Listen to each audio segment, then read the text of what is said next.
Clarifying.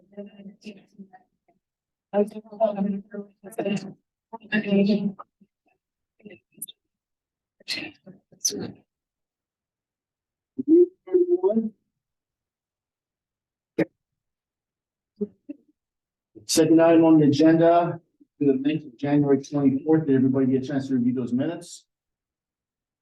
If so, looking for a motion to approve the minutes. Do we have a second? All in favor? All opposed? Minutes are approved as written. Thank you, Ryan. Third on the agenda, 120 Liberty Lane, conditional use application of an outside storage unit. You can introduce yourself and your project. That would be appreciated. Sure. Rob Cunningham with Holmes Cunningham Engineering, the engineer for Doc's Health, who's at 120 Liberty Lane in the New Britain, I guess, Business Park. I'm here with representatives of Doc's Health. They can, if you have any questions related to that. Basically what they're proposing is a outdoor storage use associated with an industrial warehouse building. Doc's Health occupies the building. They have approval, conditional final approval, or a final approval, amended final to build a building expansion. That was about 2 years ago.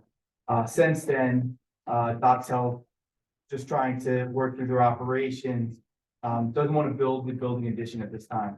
So what they want to do is store their vehicles in a portion of that proposed building expansion. So we're here requesting, I guess, your recommendation for conditional use approval. It's the impervious coverage that's added is already accounted for the stormwater that's on site. It's in the space of the proposed building addition. It's limited to the size permitted under the zoning ordinance. Building addition is actually larger than the outdoor storage area.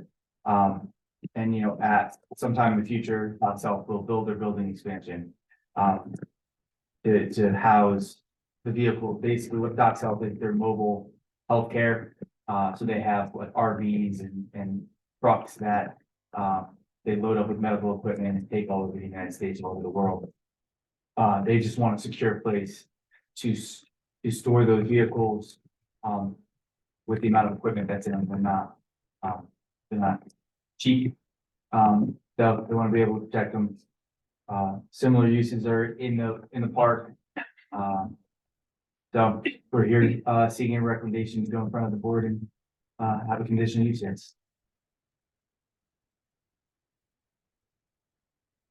I don't even know where to begin. It's, I didn't see anything. It's within. Is there anything for Yeah, us? we haven't been involved, well, we were involved in land development, but But there's no review. yeah, so for the Dave, he's handling his own, with Brian, the applications. If you have any questions on land development, Rob or I can answer. We did do a review. And so what do we stand? It's like, to me, it seems like it's. Yeah, and unless it's like a detriment to the surrounding community, unless there's an obvious detriment to the health, safety, and welfare to the surrounding community. The bus depot's next to us, the giant truck. It's in the industrial complex, so it's to have that. I said, I was. So. Did not have it. Right. Can I ask you a question? Absolutely. Does the additional impervious that's created, is that already accounted for in your stormwater calculations? Okay, so that nice grass that's gonna go away, it's already, It's already planned to be impervious. okay, There's a large basin that's actually behind us Yeah. that was sized years ago for this development. We're within that original development footprint. Like something. I mean, yeah. It's that place.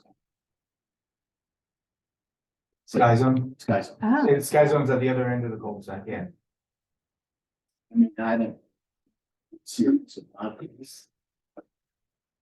Any further questions? Public? No? With that said, would anybody like to make the motion to put a recommendation? so nice. Do you have a second? Also. All in favor? All opposed? All right, motion carries. Thank you very much. Wrong move. All right. We got. Number 4, 396 King Road.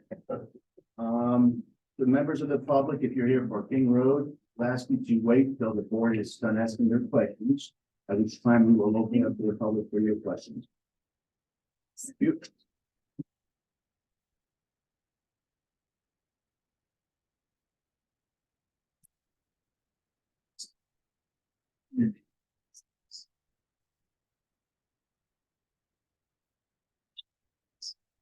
That's just a small size copy of the board that's kind of facing all the stuff. Rob, same thing, if you can introduce yourself, your project, party. Sure. Rob Cunningham, I'm Cunningham Engineering. I'm here with, Joe Katsadani, of Katsadani Homes. For, 396 King Road, the Estates at Hilltop. You want to go through just kind of the overview of the project, and we can get into some waivers, and then we can go through any other items that Greg might have comments on. Well, you guys remember they were here for a sketch plan back. It's just gonna pull that. We left people here last time. Yeah. Typical, once the patients go out, but we did. Plan really has not changed at all since you saw the sketch plan, our review. It has worked out a lot of the issues. We had an engineering meeting. Pretty much on the same page, the public improvements, the on-site improvements, all are the same as you saw it sketch plan. But obviously for the benefit of the people that were here. Let's go through it again. Yeah. It's a 36-acre parcel, on King Road, just west of 313. We're proposing a 6-lot subdivision, which would be the existing home plus 5 new dwelling. The lots, are all in excess of what is required. They range between 4 and 7 acres, 7+ acres. Proposing to utilize the existing driveway, widen it out, to service the homes. Instead of providing a large cul-de-sac, kind of utilize more of a rural feel. It's a 20-foot wide access with a loop road at the end. Kind of try to keep the feel that the neighborhood has, while still developing it to a standard that meets the engineering standards, fire marshal code requirements, things of that nature. So there's 6 lots. We're utilizing mainly the fields that exist today. There is a stream that runs along King Road. That area and the associated buffer will remain intact. We'll be replacing the culvert at our driveway to meet current standards. As we've discussed previously, we're not going to widen the road significantly. We're not going to curb and gutter. We're not going to put new storm sewers in. We are asking for a waiver from some of those requirements. We want to provide a 2-foot wide shoulder at the direction of the public works director. To make it give it a little more width to it, but not obviously change the character of the road. The vegetation around the border as it exists today will remain. A lot of the on-site vegetation will remain. We will be obviously providing on-lot sewer, wells for each of the lots. Stormwater management to handle the increased impervious and any future impervious that the homeowners would propose. Instead of doing a large basin, we're doing individual rain garden on the lots. They will be sized to handle the maximum impervious that the zoning ordinance allows. So if homeowners want to do a detached garage, a nice patio or something like that, they're not re-engineering or having to come back in front of the engineer's office to get a review. The existing home will remain.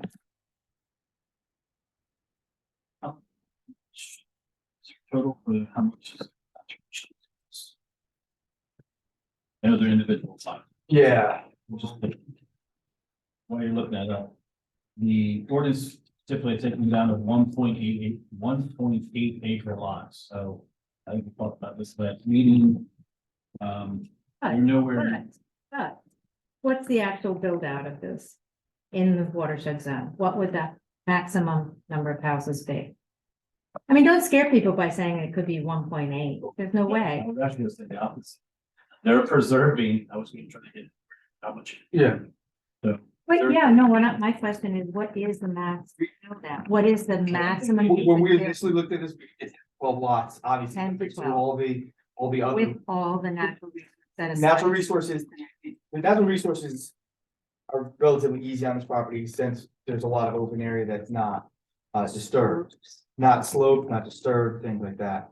Agricultural soil is our key item of disturbance, but obviously we need to provide septic for those and well, so you know, maybe it's not Maybe 12, maybe it's 10, maybe it's 9, something like that, maybe but it's one. I mean, you're proposing a 7.5 acre lot, 5 acre lot. Point was, they could, I wouldn't say double. Yeah, they haven't done a yield. we don't want to. We Yeah, don't want to, the intention of this was to create a lot or lots that were in character with the rest of the watershed district. So 3 4-acre lots are nice sized lots, without overdeveloping the property. Now, that was the intention of the design. That's what Joe originally set forth. That's why we presented it this way last year, with the intention that we would be able to develop it in a manner that was kind of fitting for the area without kind of ruining the character. So the total preserved area of the property, which is over 20 acres, approximately 20 acres. Trying to think of what It'll all be are. done, it's not set aside open space either, just so everybody. It's not. No, that's the definitely. plan. I'm gonna make it clear. Each individual lot has their buildable area. For watershed. If they did a higher density, then you have a chunk of open space. Either on each way. In this case, all, but it'll be all under conservation easements. And we can, I mean, we can get into that now. One of the things that we talked with Craig's office about, was related to delineating the lots and then delineating the conservation easements. Our proposal would be to either plant some trees in a line that delineate that conservation easement. Or providing fence posts or something, along the lot line so that, you know, obviously, these people will be held to these conservation easements as we define them, but everybody's concern is always creep or, you know, something like that. If Ryan is going out to enforce conservation easement, if we had a row of trees that are no longer there, that's easy for Ryan to say, well, those trees aren't there. So we're open to whatever. We have this at the board issue, board level, with several conservation easements after they're approved. We've been, Ryan, has hasn't dealt with one yet, but we've dealt with a bunch, so, probably proposed, maybe split rail fence at the corner, or evergreens, or. Yeah, and right, well, and that will get It's into, clearly defined, but Yeah. still natural, still keeping the development. The board has asked us to look at some type of monuments to put in that are not just your concrete survey monuments. Working out with the ordinance update, or just see a couple months. But in this type of job, I'd be okay with maybe split rail, corner fence or something with evergreen at the corners. Doesn't have to be every change of direction, but gives the staff at least an idea and the homeowners where the boundary is. We have almost every job where there's out the backyards. And these lots are big, they wanna, you know, it's natural to happen. And this would be recorded on the line, I guess. Yeah, we would actually, I would like them to show what they're gonna do with detail, the fence, whatever, corner post, and then type of landscaping. Those evergreen, like, Let's do that. so it's twofold. We're requesting a waiver from having radial and straight lot lines for the entire each lot. One of the things that we had discussed with Craig's office. Obviously, the concern is people delineating their lots. Now, these aren't 10,000 square foot lots, 20,000 square foot lots where you know. 6 inches, something, it makes your lot feel different. This is, you know, everybody should enjoy the open space around them. So the question is, would we, if that waiver was so granted, would we delineate the lot line with the fence posts and the conservation easement with some different monument and or tree or combination thereof? Obviously, we'd be open to whatever you guys are comfortable with, Greg and his team and the zoning office approves, and obviously the board of supervisors. But if we're gonna be delineating two things, one would be of one nature, and then the other would be of another nature. But obviously that's limited to, you know, the understanding that if we put fence posts all over the place, it might look a little weird trying to delineate two things, so. So if it's describing a situation, if you look at the lot 3. It's exactly, Yeah, exactly where I'm going. and the reason that it's usually is not discussed at this time, but I don't support the waiver, or at least if they're asking for a full waiver, maybe a partial waiver.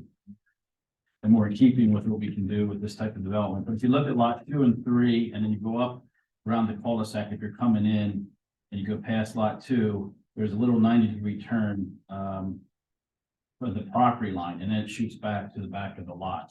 It almost makes a 90-degree turn. Why? Each one, I'm assuming Rob has an answer why, I don't Okay, know. what- yeah. Like, Rob, that one, for example, why are you doing it like lot 2 and 3? I believe we're required to have a lot width minimum. And I don't recall if it's at the street line or the setback of 175 feet. So they can't do a radial, and I agree on small lots, it's a no-go in that area.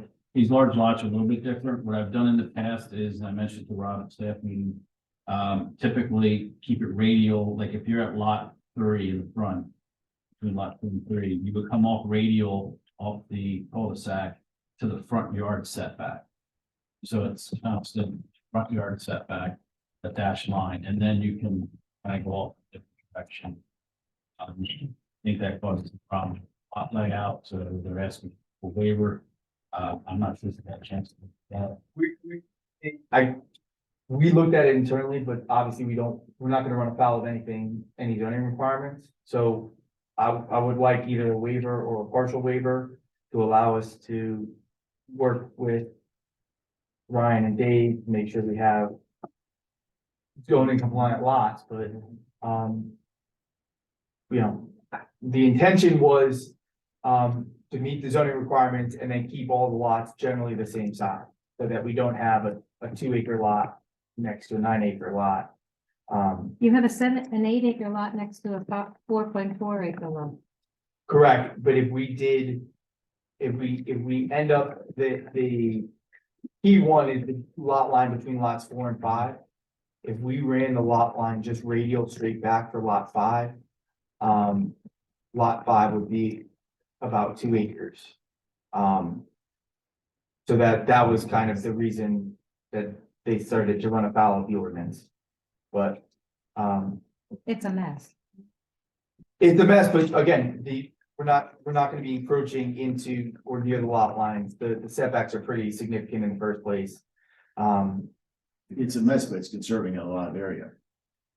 To the eye. Right, the area in lot 5 that is afoul of the ordinance is all conservation area. I mean, there's a lot of buffer between all the lots. It's actually less. It's more pleasing to the eye, I think, at the end. We're not gonna see. Well, no, but the neighbors will, and the residents will see it. It's gonna see them. Excuse me? Yeah, I agree. Property line, nobody's gonna see this. No, but I'm just saying, Solid. Correct, yes, yes. I mean, at most, they have one. Each one only has one. You're looking at conservation. Oh, you're looking, So the gray is all conservation. Yes. pretty much, what is hatched as green is the area of disturbance. All the other areas will not be disturbed as part of the land development.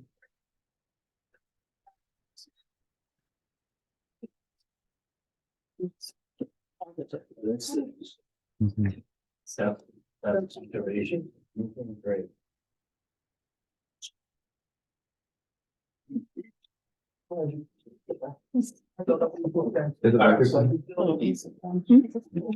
No one has any objections.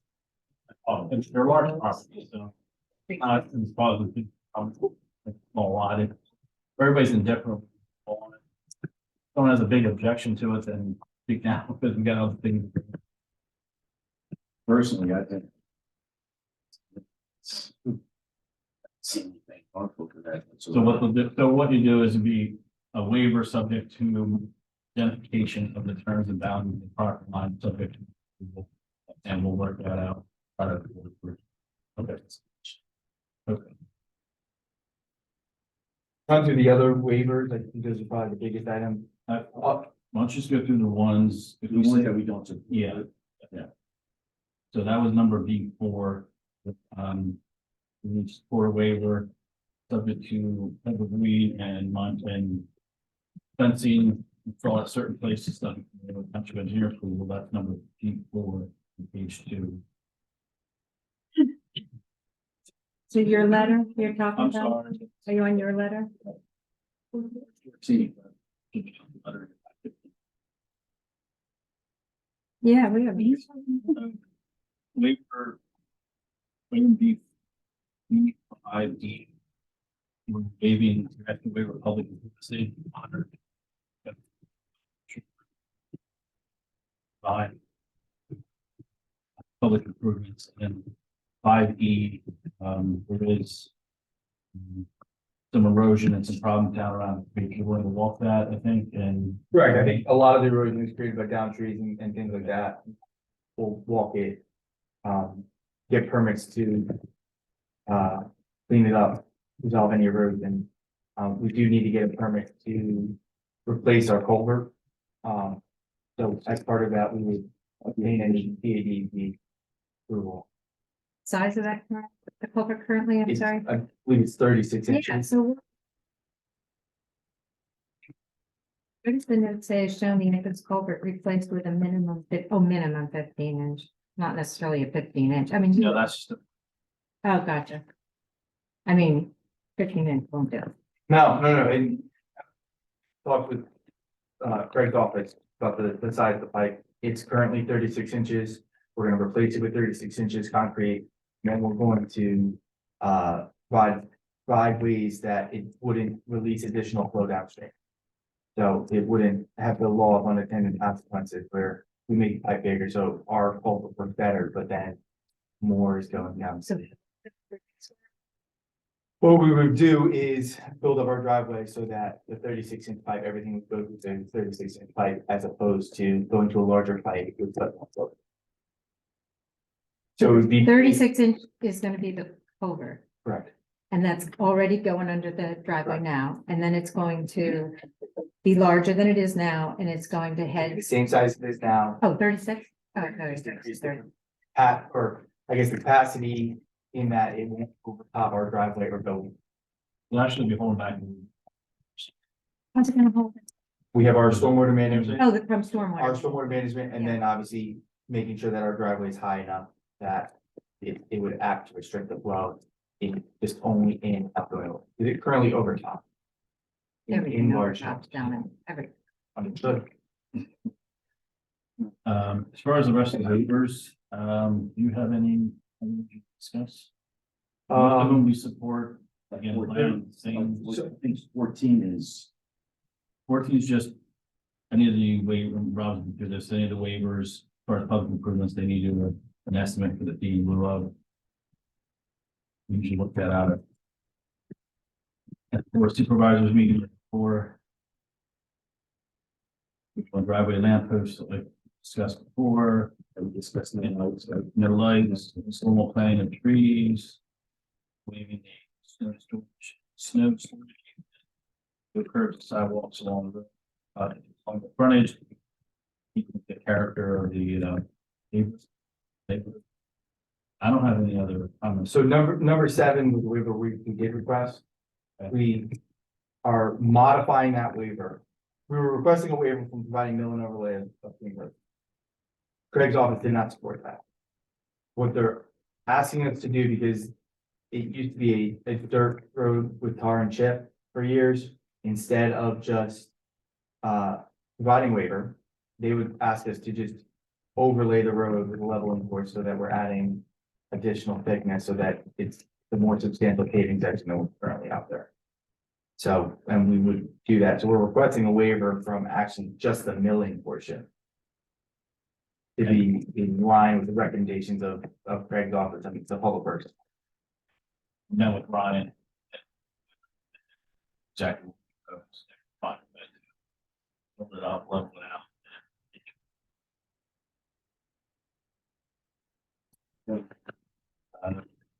So Rob, on any of the other, outside the waivers, any other comments that you do not comply with? There are two additional waivers. They're related to stormwater. One is from 22/7/14. It's actually comment D1. And the ordinance requires, but the ordinance does not, I guess, identify or address rain gardens and stormwater BMP. I'm sorry, Where you where are at, we? Rob?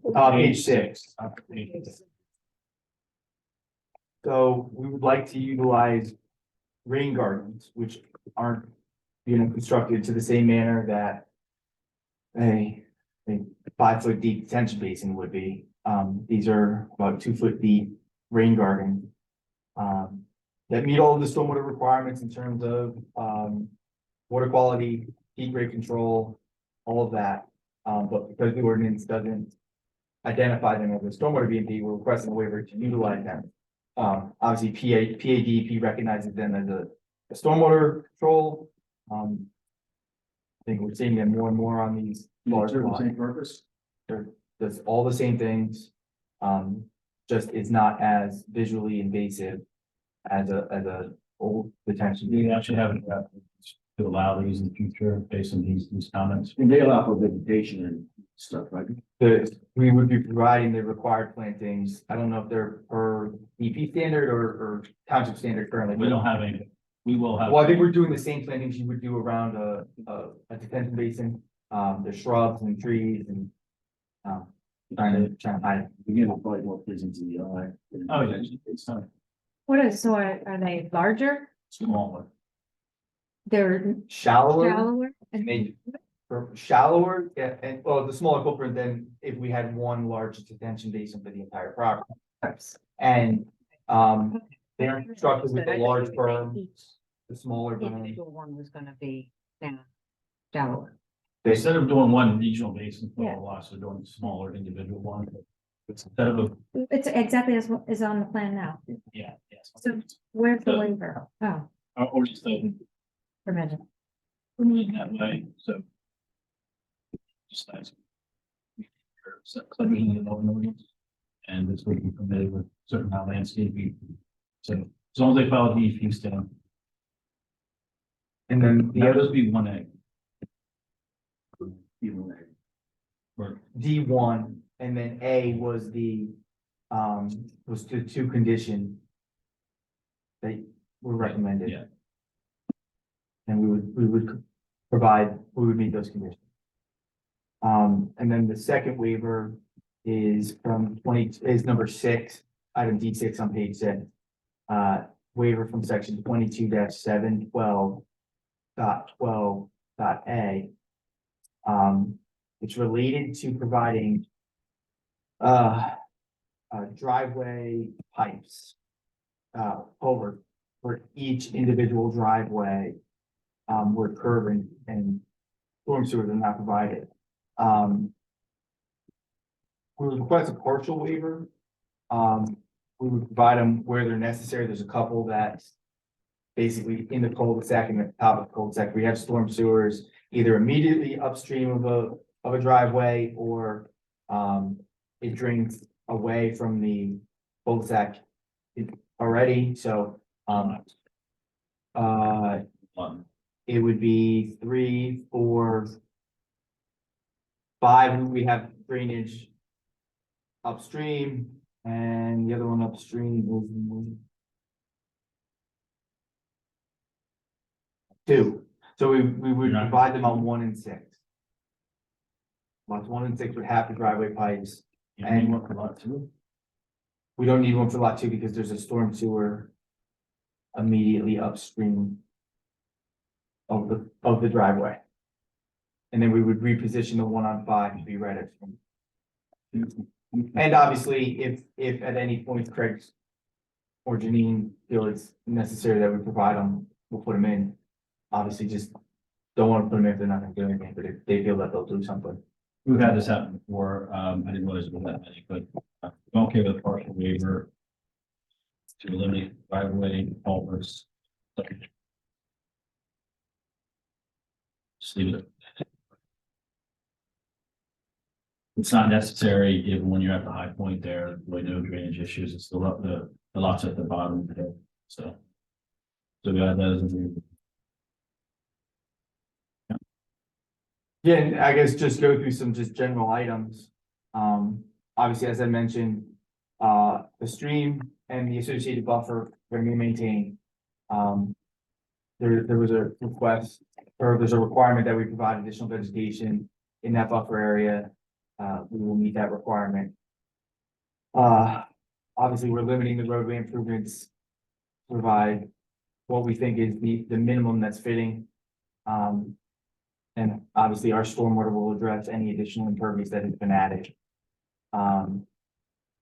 We have, our intention is to preserve as much vegetation. We're utilizing the fields that are on the property. And the areas that are existing buffers to neighbors will be maintained. Placing conservation easements, that stream corridor is gonna be placed in the conservation easement. So we think we're kind of being good stewards of the natural resources that are on the property. And, obviously, everything, all waivers would be conditioned on approval from Craig's office. you received on March 1st memo regarding your, water resource impact study. Yes, You haven't mentioned that, but they were required to do a water resource impact study. They did conduct that. We did supervise, they submitted the report. We did a review. I'm not sure that's. It is not. Okay. We reference it, we can get that, it was sent to the township on March 1st. There's only one issue, I think, and Rob and I discussed it with planning commission members. Which lot is it that has the it's, so lot 2 lot two? pumped, at 2.69 gallons per minute. Anything less than 6 requires additional storage, for the long-term yield of that well. Our hydrogeologist is Jeff Clark. He speaks the language of Toby Kessler, who is Gilmore's hydrogeologist. So we would, obviously be providing an updated report, to satisfy Toby. We're not looking for waivers on any items that are in your ordinances, related to, our water impact study. The ordinance, or township ordinance stipulates less than 6 gallons per minute yield is established. Such a well may still be certified for use if sufficient storage is provided to meet the cap. And so you'll meet that. Right. With storage? It's internal well storage plus external storage. That has happened. Yeah, right. How's the external storage work? Where is it in the house? It is in the house. So, and I think that storage has to meet a certain threshold. And we will provide that. So in terms of Toby's letter or Toby's memo, which you don't have, it is all will comply, subject to making Toby and Craig's office happy. And just so everybody's aware, there's a well depletion agreement. Wells, there's not wells. I think we did 3. There's a $10,000 escrow that stays there, so if any impact on neighbors, any issue with any of the wells, I'm not gonna get into all the language we like to, that will be signed and executed, main part of it, any approval. That's how we have a couple projects like that. have had no issues so far with any of these smaller projects, but even though it's a smaller one, they'll still have that well completion agreement from the neighbor or any residents have an impact to the well, there'll be escrow there and so. Anything else? What is, We have one lot. How deep, you know, how deep that was? it's horrible when. Lot two was, Saying it's kind of strange to have, you know, 5 of them. Yeah. On a certain level, just one. That's the way that is out there, that's for shale.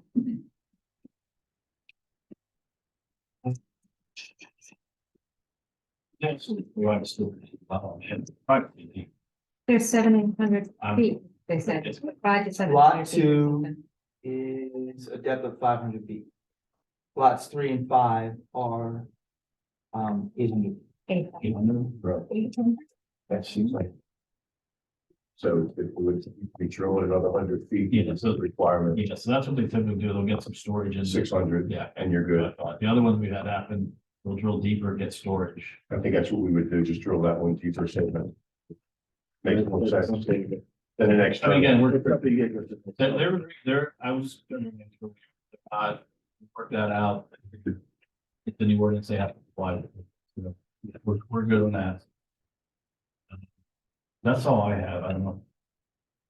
What I was looking at. Any questions? Obviously here to answer them. Board, any questions? Debbie, you got one more, no? Come on. You should sign it. No, me. Any. You should sign it, if you're walking on the street. We're gonna talk to Randy's office, figure exactly what's required. Yeah, obviously, we don't wanna put up 30, no parking. That would be silly. But if I- he's looking for 2 or 3, that kind of make everybody aware. That's I mean, fine, I don't or if there's think something for else. a you ball want. game or anything like, for a field, anything like that. It's like people have long driveways. It's because, well, I agree with you. It's because if anybody parks out on the main line, it's so narrow. Is this? No, that's why.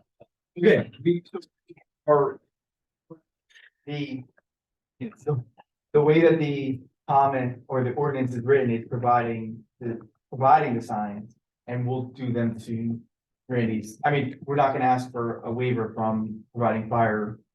Just I making was fire. also, I don't want to get too deep, it's up to fire marshal, but I agree that I don't think it's that needed here, maybe with the entrance, that's it. But maybe something more, it's safe decorative. I don't want to, we're not owning it, so it's not, it doesn't need to be PennDOT approved sign, so maybe, I don't know if Randy's done this in the past, some development like this, maybe something a little more to keep with the nature of the development. Sure, like that, I'm sure you have a water feature around it, it's something great, right? But we don't need no parking signs up and down private. 3, 4, 5, 6, 7, 8. I just thought some of the comments that said there were trees there and that the trees would provide a barrier to parking, I mean, to me, that's nonsense. I thought my ash trees would be a great barrier too. So. They So, they have to comply with fire marshal's review, so. Gave them recommendation, that as much as it's in Gilmore's letter, it's driven by the fire marshal's concerns, so, we know to not start that fight, so. Yeah. We'll provide the signs that he wants, we just hope it's not an excessive amount.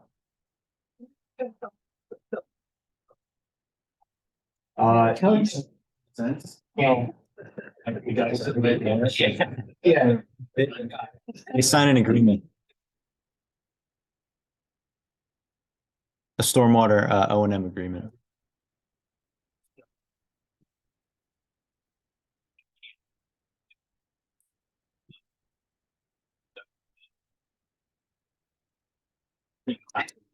Lots and smaller lots. That has happened.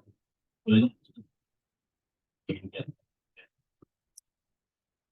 I'm gonna drive up there and you're gonna hike 30 acres around. I can do it by horseback. No problem. Badge. My turn. So while it's still fresh, we have, so it's conditioned on 1, 2, 3, 4, and 6. And written down unless somebody else has any.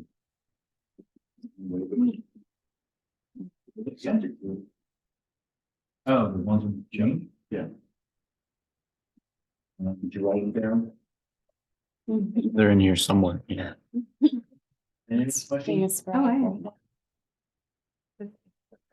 Am I keeping, you need to get No, going? no, I'm just. Okay. My question one is on landscaping plan. So, street trees seem like kind of an anomaly for this type of a plan. And you've got those tremendous pines going up that are fans of, they're the white pines, I don't know, they're beautiful. Are they counted in for the existing street trees or just in the overall number of trees? So, the street tree requirement, we're utilizing the existing tree line Okay. road to meet those, and then Makes sense. we're required 50 trees, along our internal road. That's, We're providing them. We're showing, Scattered. yeah, throughout the site, some are on the edges, some are close to the, front. We can place them, if you have a different location you'd like them, you'd like them to delineate the lot line, if you want them to do something else. We can move around. We're not trying to ask for a waiver from providing trees. You came direction, I could do it. we did, who did? We discussed it. Pretty sure we did discuss. Yeah, we did. We were not gonna take down we weren't gonna take down the evergreen trees to put up new trees. So our intention was to plant those trees elsewhere. And again, we've Also, smattered them around the site, but if you want a different location or anybody else feels differently, Well, I'm concerned about the King Road. we're not touching, That's what I mean. so that is remaining. Oh, I know it's remaining, but it's terrible. I mean, it's not really much of a buffer. I mean, we can see when what's left alive after, when spring blooms and everything. But there's a lot of dead wood in there. And that was one of the things, we're gonna go through and clean out Right, the dead stuff. right. So I guess it just feels to me like you need landscape architect.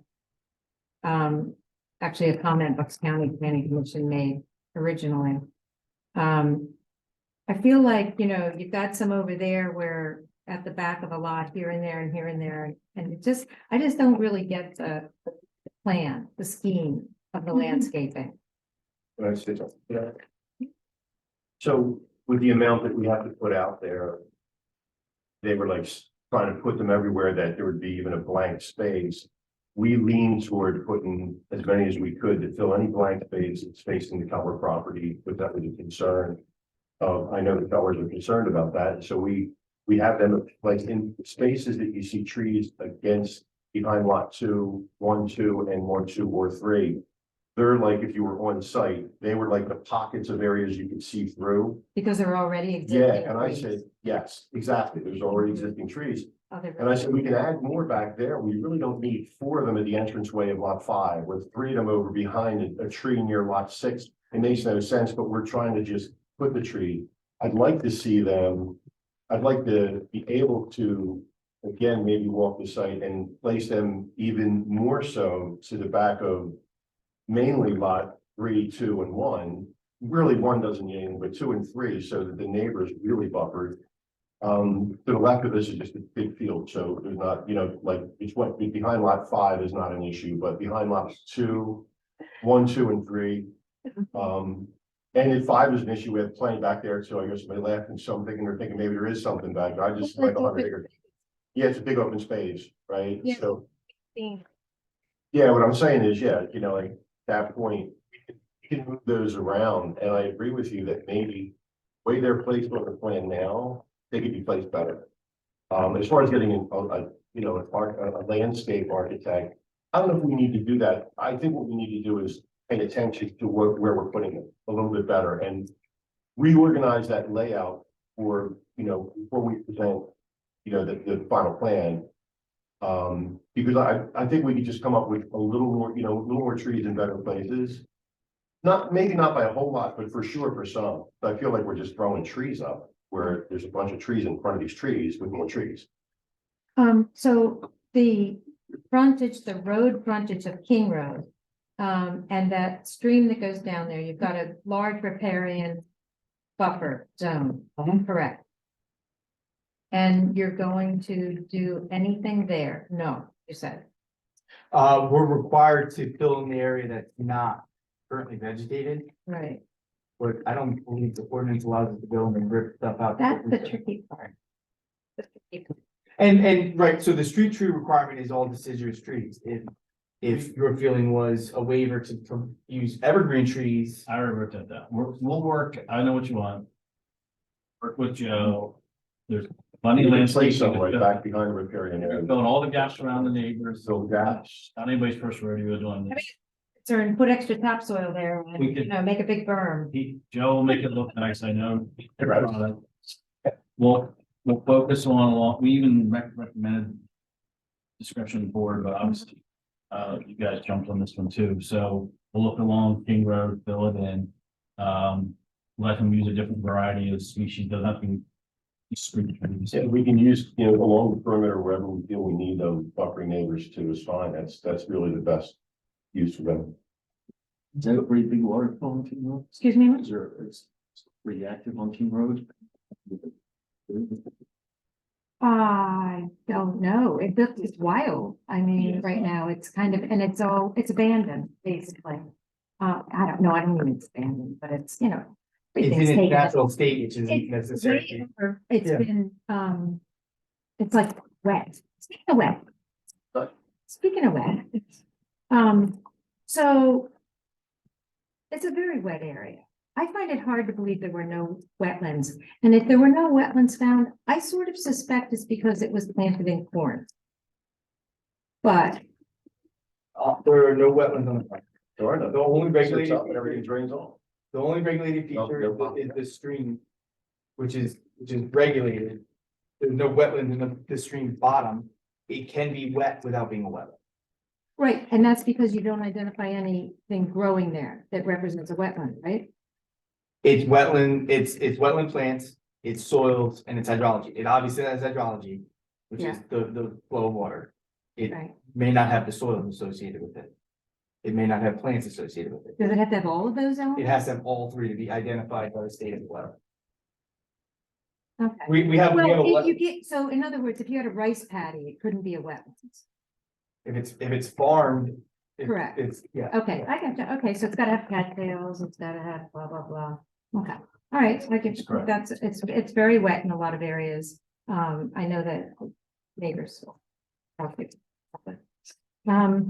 And, sorry, I had a lot of questions, so, just concerned about the water study. In what I read in the reviews, it didn't give any confidence, but I didn't read the main study. The comments on the reviews and all of that gave me not much confidence between Toby Kessler and your guy, that the information is really solid, that the wells are great. I mean, when we did Peace Valley Vineyard Winery, whatever that was, and they were gushing. No. I mean, she could have done a water company. About a production well. Yeah, no, it was really big, but this, you know, I mean, we're all with little wells at 200 feet. And, you know, go all the time, go dry, and so we know water's an issue there, so I didn't get a good feeling with that, and that's just me. And my comment to Craig before we started this evening was, before we go in front of the board for any approval, we'll obviously satisfy Toby, because we know that this is a concern of everybody, and you know, conditional approval is one thing, but if there's a major concern about the natural, you know, water production of these wells, we're gonna, either Joe's gonna have to go deeper, or we're gonna have to provide storage, or we're gonna have to make, but at the end of the day, we gotta make Craig and Toby happy so that they can recommend the plan Before for the that, board. That's about people buying these homes. Mhm. I'm He's not gonna make. I'm not going for that. This isn't a little Put a lot of the well where they're at. But- They're gonna be deep, they're gonna have no storage. Yeah.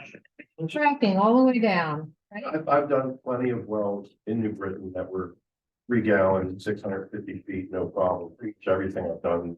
I mean, it's really hard. Once in a while you hit gold, but most of the wells are like 3-4 gallons and they're 600-700 feet deep. There's enough storage at that point in pipe where it won't run out. It'll replenish itself. About your customers. I Why? am. So we're gonna meet all the requirements that we need. And then we'll probably go a little further because So, I gotta deal with phone calls, if there were any, and I've never had one, so we just do a little bit more. homeowners association, and is that, I didn't see that on any plans.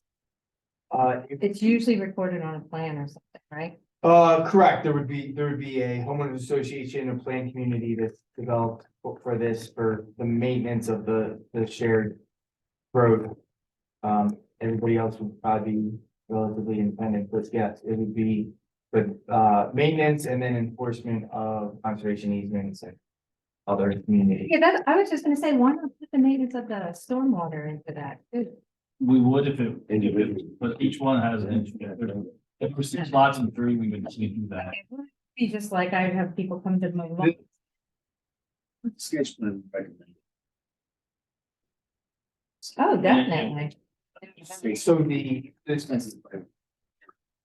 stormwater facilities would be, Just- I guess, enforced by the HOA, it would be maintained by the individual.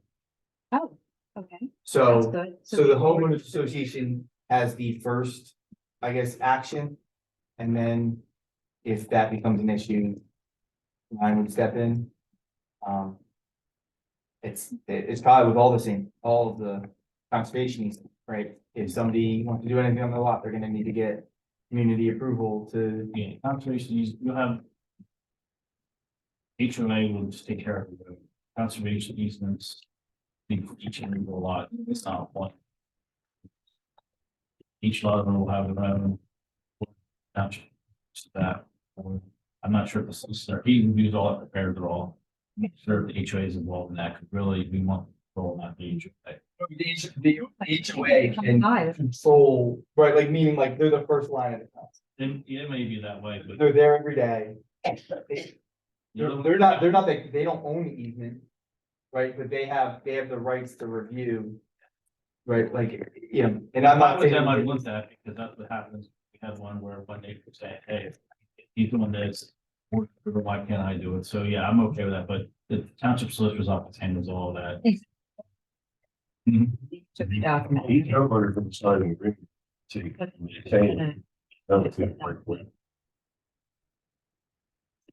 maintain. So I have a question, and I know we went into Act 319 a lot before, talked about it when, with the Gilmore property. Yeah, so when you sell a lot, it comes out of Act 319, which it's been in, you have to pay the 7 years back, The rollback, yeah. rollback taxes. What happens to the portion of the conservation easement? Does that stay in Act 319 or the entire parcel comes out? The entire parcel comes out? Hold back that just one. They, like, you get issued a parcel number, by it. Right, and the county sends us a bill for all the back taxes for the entire 36 acres for the last 7 years. And we have to write that check before we get our, parcel number. Okay. So, yeah, they get it right up front. Yeah, we never have to lose that. No, they're there County first. gets the rollback tax, never got one. Well, the town, yeah, but the township gets theirs, the school gets theirs, Everybody. everybody gets it, right? But they won't issue the parcel. But it's out of farmland, it's out of open space, it's out of, So, right. out of 319.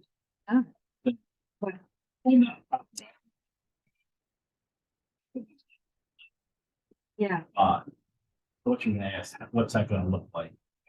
Everything's done. I think you said you're gonna let it in its natural state, you're not going. you're Absolutely. gonna let it naturalize, the natural state, the state right now is farm, Yeah. or You're not touching, you're not. you're gonna let it go just wild. Just way it is right now, the woods are the woods, they're gonna stay the woods, anywhere there's woods and whatever's been going on. You know, where the houses are, where where the court was, the house is gonna be there and it's gonna be lawn, Yes. you know, in the areas that are green here. Everything else will stay. You know. You're disturbing Right. 20% of the woods, I saw. Yeah, we're not allowed to actually touch it. Correct. All that conserved land, we can't touch, we're not allowed to. Oh, that's- We're permitted 20%.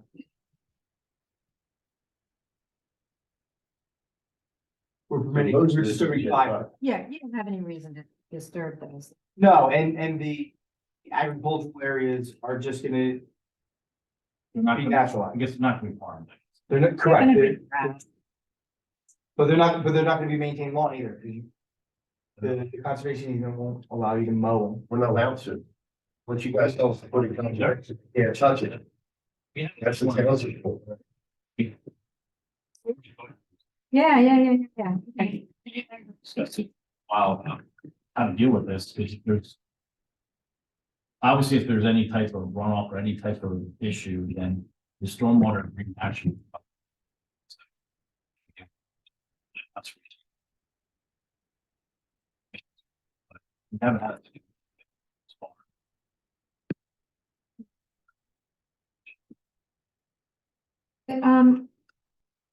Issue that I was on a lot during sketch plan is lighting. Oh, I have one more question, though. The entrance and exit. Like as it is now, they always had a beautiful stone thing. I know you're gonna take that out. One of the plans looked like they had some kind of a right in, right out sort of thing, or some sort of a division. No. There's no. No divide. Or anything like that. Is it safer to the driveway.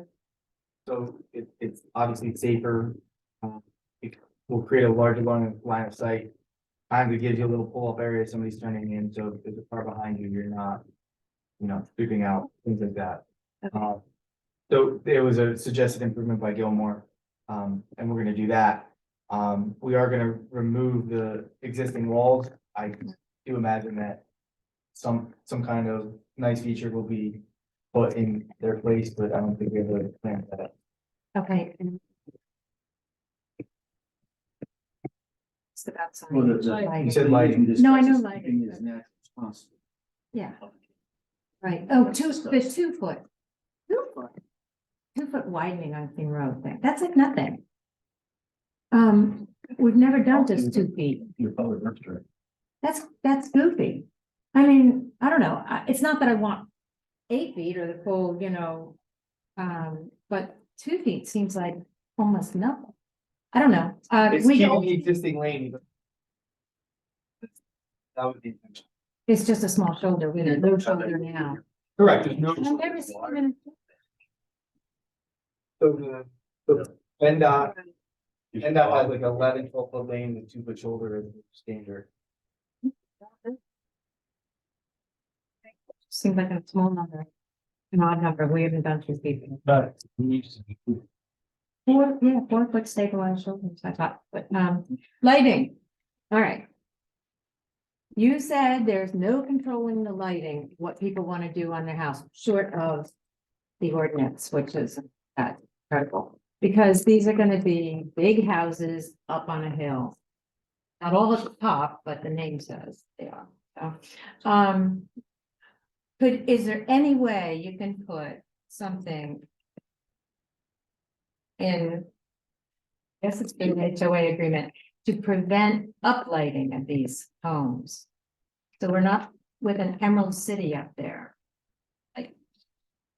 So, at each entranceway of each driveway, there might be some lighting there. That's what we're talking. We're not talking about putting lamps up. She means the uplighting of the house, like the landscape lighting that somebody would install. So they don't glow. Yeah, that was brought up. You can't refrain people from security. Yeah, I can't.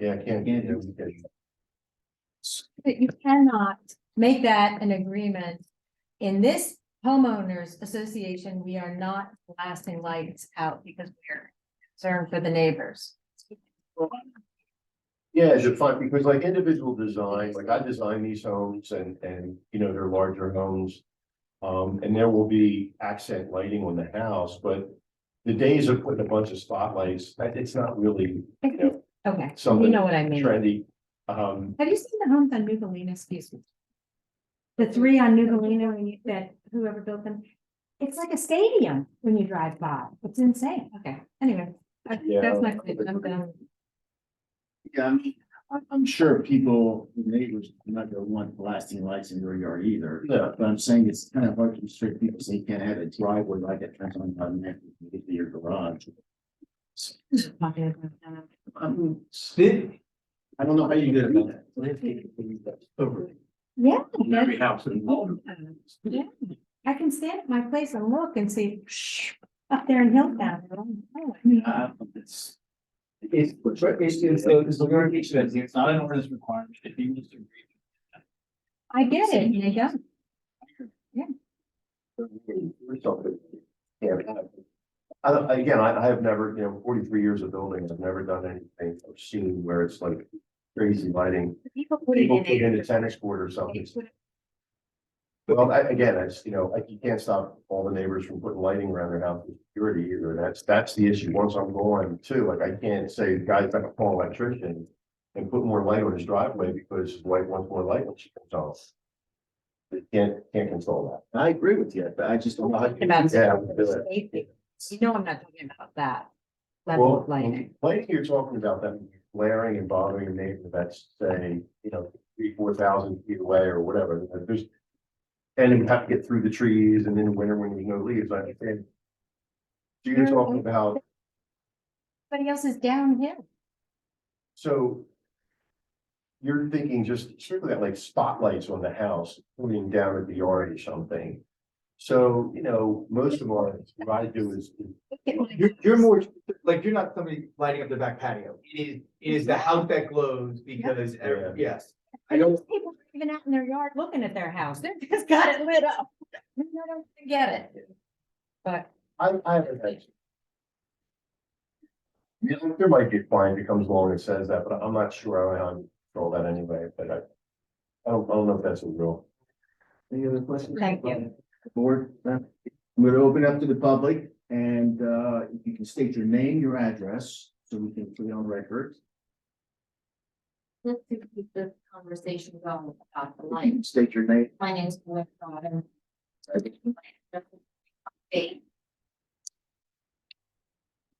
Driveway up. And just about the lighting, we were wondering about making it part of the homeowners association. But there's this 10 o'clock sound ordinance. Gonna be a 10 o'clock spotlight ordinance. I'm serious, if a homeowner decides to put spotlights up, because it's already happened on our street. Where the people that used to live on the hill had to ask someone that lived down on King Road. To turn their spotlights down because the spotlights were going into their bedroom. So Mr. Capitani is saying it doesn't happen, but I'm here to tell you, it has happened. When someone that moved in at the bottom of the hill, their spotlights were shining up into that vehicle. So for him to say that it's not gonna happen, or someone's not gonna put a spotlight that's shining into my house or their next to someone's. Is unrealistic. That's the thing. Saying, somebody saying so many months, it's out. That's why we were asking. For the homeowners There's association. no, That's implements. There's a sound ordinance.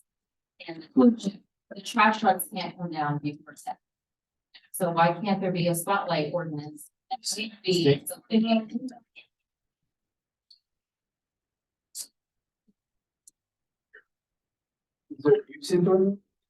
running late. Actually, that's good, there is a nuisance ordinance. But I'll tell you, let's do to try, I won't reach that level. I don't think I Ryan. think she's mentioning more nuisance, she's more talking the architectural lighting. So if somebody's lighting projects over a property line. Yeah. It is subject to the zoning ordinance, and I think there's probably a nuisance section of zoning ordinance related to that. So if that is the case, we can definitely put in the homeowners association that nobody has any light glare from the property over the property line, that's subjected to the zoning code, so if that condition happens, obviously the council can enforce that. Yeah, it is, I think Joe's concern would be enforcing architectural landscape lighting that illuminate the house for safety or anything like that, but obviously a spotlight from a 4-acre property onto another 4-acre property over 600 feet is a kind of like, that is a nuisance, and we can put language that could be in an approval. That's not gonna happen. It's not, That's not, and I just want to Not- say, I mean, that's not what we're talking I about. meant that, I don't know how to control that by lead. And certainly, That was hurting the lights out. Well, that was an example. That was an example. She's fine. Follow that, that's, ordinance addressing this issue. yeah, We have a lighting noise ordinance. that's where it lies, So it's just 5 houses. That's the. It's kind of like. Everybody's sensitive at different level, but the ordinance says what the zoning office will measure. I actually, you know what, I don't think they even have it like, nothing, there's noise, I was thinking it's noise.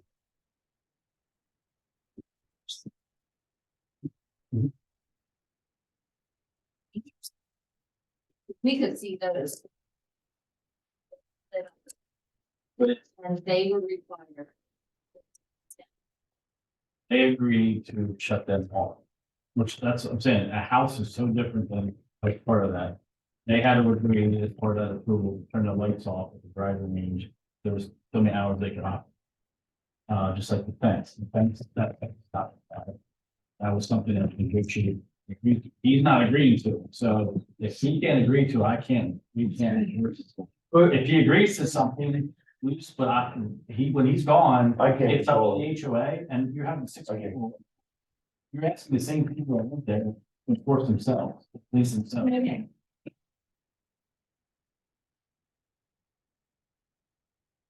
Well, when I'm building a house, if someone says, look, I'm out here, I'm spending a lot of money.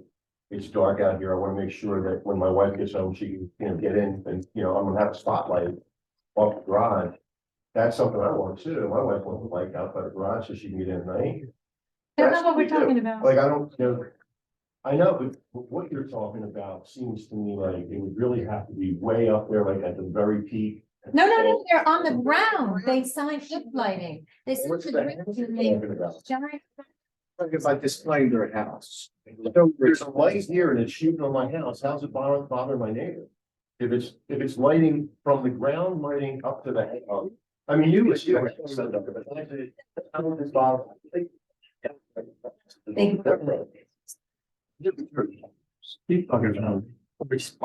Yeah, I don't know. Yeah, they're going to. Not lit then. So if you want to maintain, I think that phrase, the rural feel. Well, there's no, there's not a house there now either. There's not a house there now either. Standard, like, we're just talking like no lighting, right? Like you can't say that you can't light your house. No, Well, what's the standard? No uplighting, no ground uplighting that hits your second floor. There's a standard.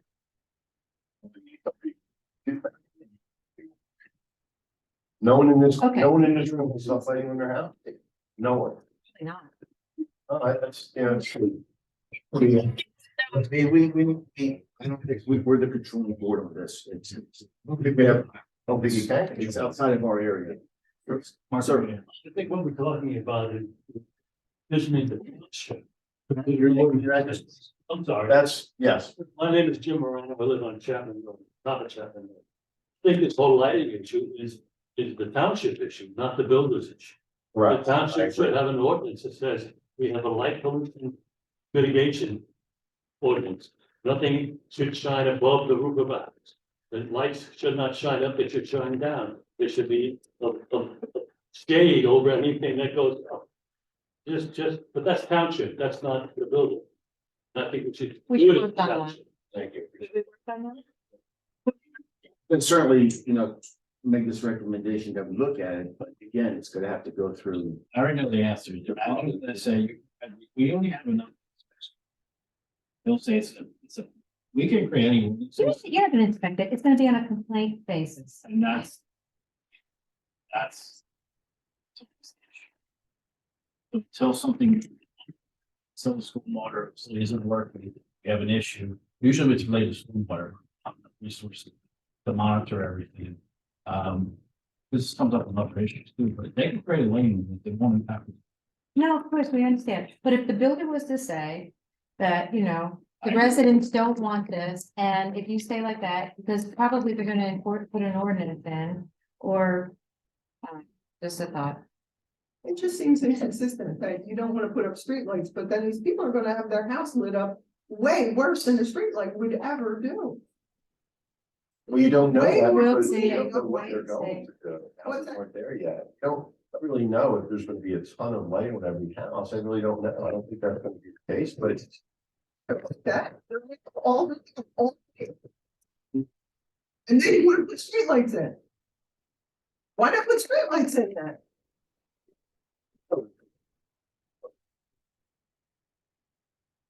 And you have streetlights, that's something.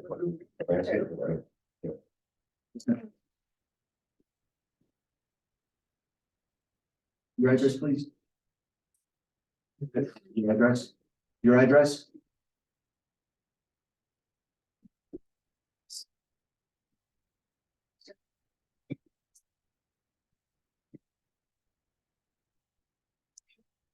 Showing, it's called respect. You don't have lights on after 10 o'clock. It's called dark spots. Everyone shuts their lights at 10 o'clock. It's just respect. So it can be done in the HOA. Whoever is handling the HOA has to install that information to the owners of the houses. It's just part of contract for moving in. So I don't know what the issue is, but that. Right. She's saying she's in an HOA that has that. And that is one of our stipulations, at 10 o'clock, shut the. And like I said, right now. They have to make a condition, And he would agree to it. and he can choose to agree or not, and then Exactly. going forward, when the attorney sitting here, he will advise legally what the board can. Well, we're trying to help affect the plan. We understand, I think everybody understands the issue, so. We can kind of get to probably the other ones and it can be discussed at the board level. You want to make it a condition, you guys can vote and make it a I condition. see. I'm not recommending it because it doesn't meet any ordinance whatsoever. But if usually the applicant agrees and the board. I know that if my kids or my wife are out until 11:30 at night, I don't want to make sure the house is dark after 10 for them to get home. You know? Again, I think, and I clarify that. I recommend you bring it up. I think. Yes, ma'am. Your name and address, please.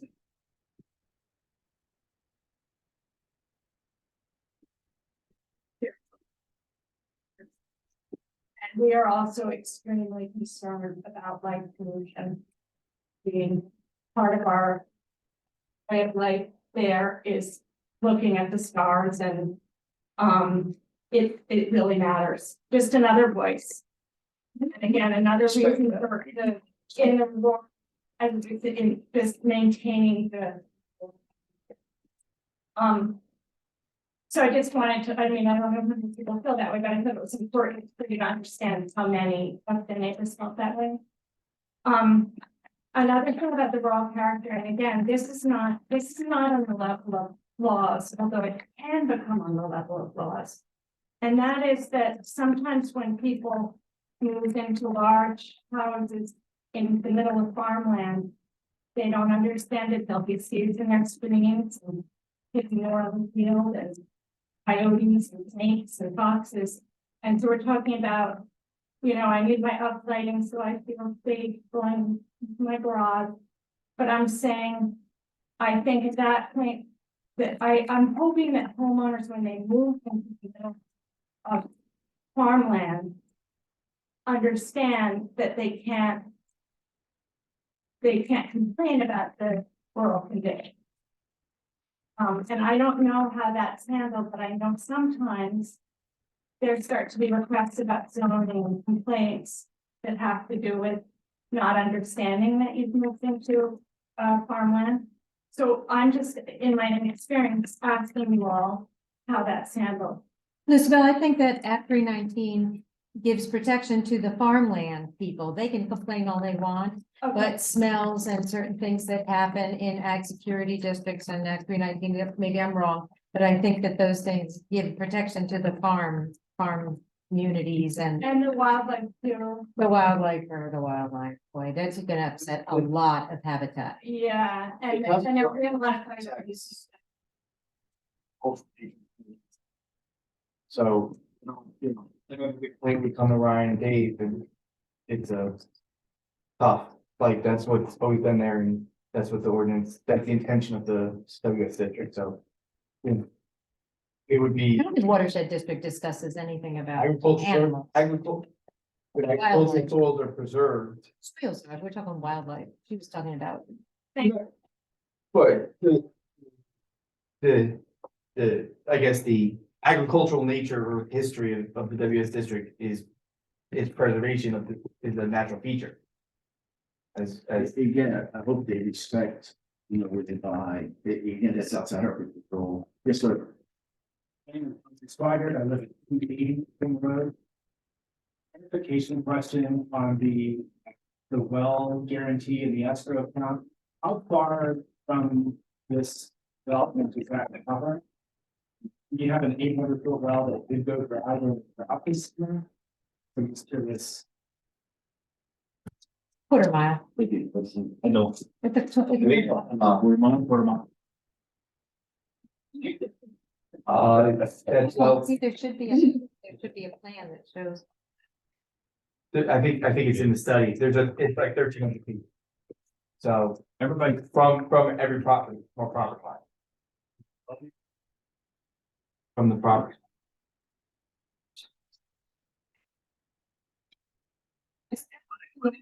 Last year, Representative Captain Keller, who spoke earlier, want to focus on the well agreement. The well depletion agreement that's funded with $10,000. Is that right? That's the ordinance. And so if somebody uses that fund for a well, several people use that fund, who replenishes? I'd have to tell you where. Is it possible to get a copy of the sample well depletion agreement that sounds to be using basically?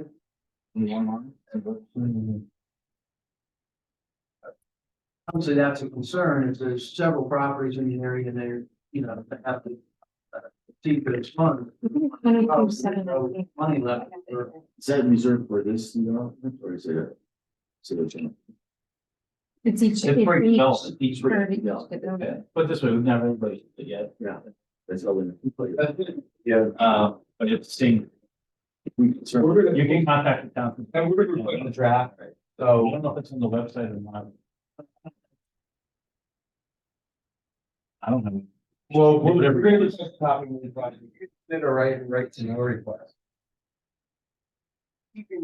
Well, one reason, just get some information, how, that's the, what that's gonna look like.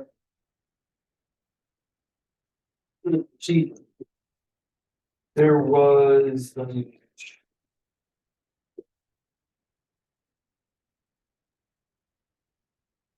there were 5 on-lot wells that were used. They are, on lots, there's an existing one on lot 1, the one we discussed on lot 2, lots 3, 4, and 5. There was also, I believe, 4 off-site wells that were used to monitor. Those wells are drilled, they are pumped and tested, and they're subjected to a 72-hour pump test to observe drawdown in the neighboring, for the on-lot wells and the neighboring wells. And that's the basis of the pumping study. There's also analysis of the sample taken. There's some questions in Mr. Kessler's report about some of the water quality testing. We're gonna work with our lab to make sure that everything is obviously clean. Uh,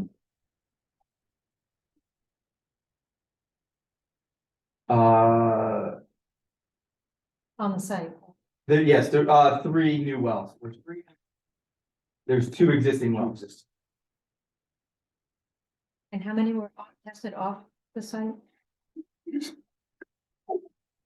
And these were residents that were right around there? Sorry, I didn't see the report. Possible. Make no request to get it out of that. I'll get you covered. Thank you, Rob.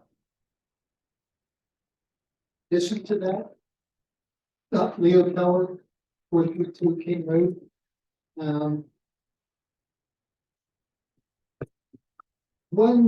How was this test conducted? I know when it was first conducted, guy was there for 8 hours and it stopped producing water. And shut it down and left. And then I understand they attempted it again. But I don't think it was one for 72 hours. Can we get documentation of that? Sure. It's noted in the study that there was multiple. There was two failed attempts to complete the 72-hour pump test. It was completed on December 9th.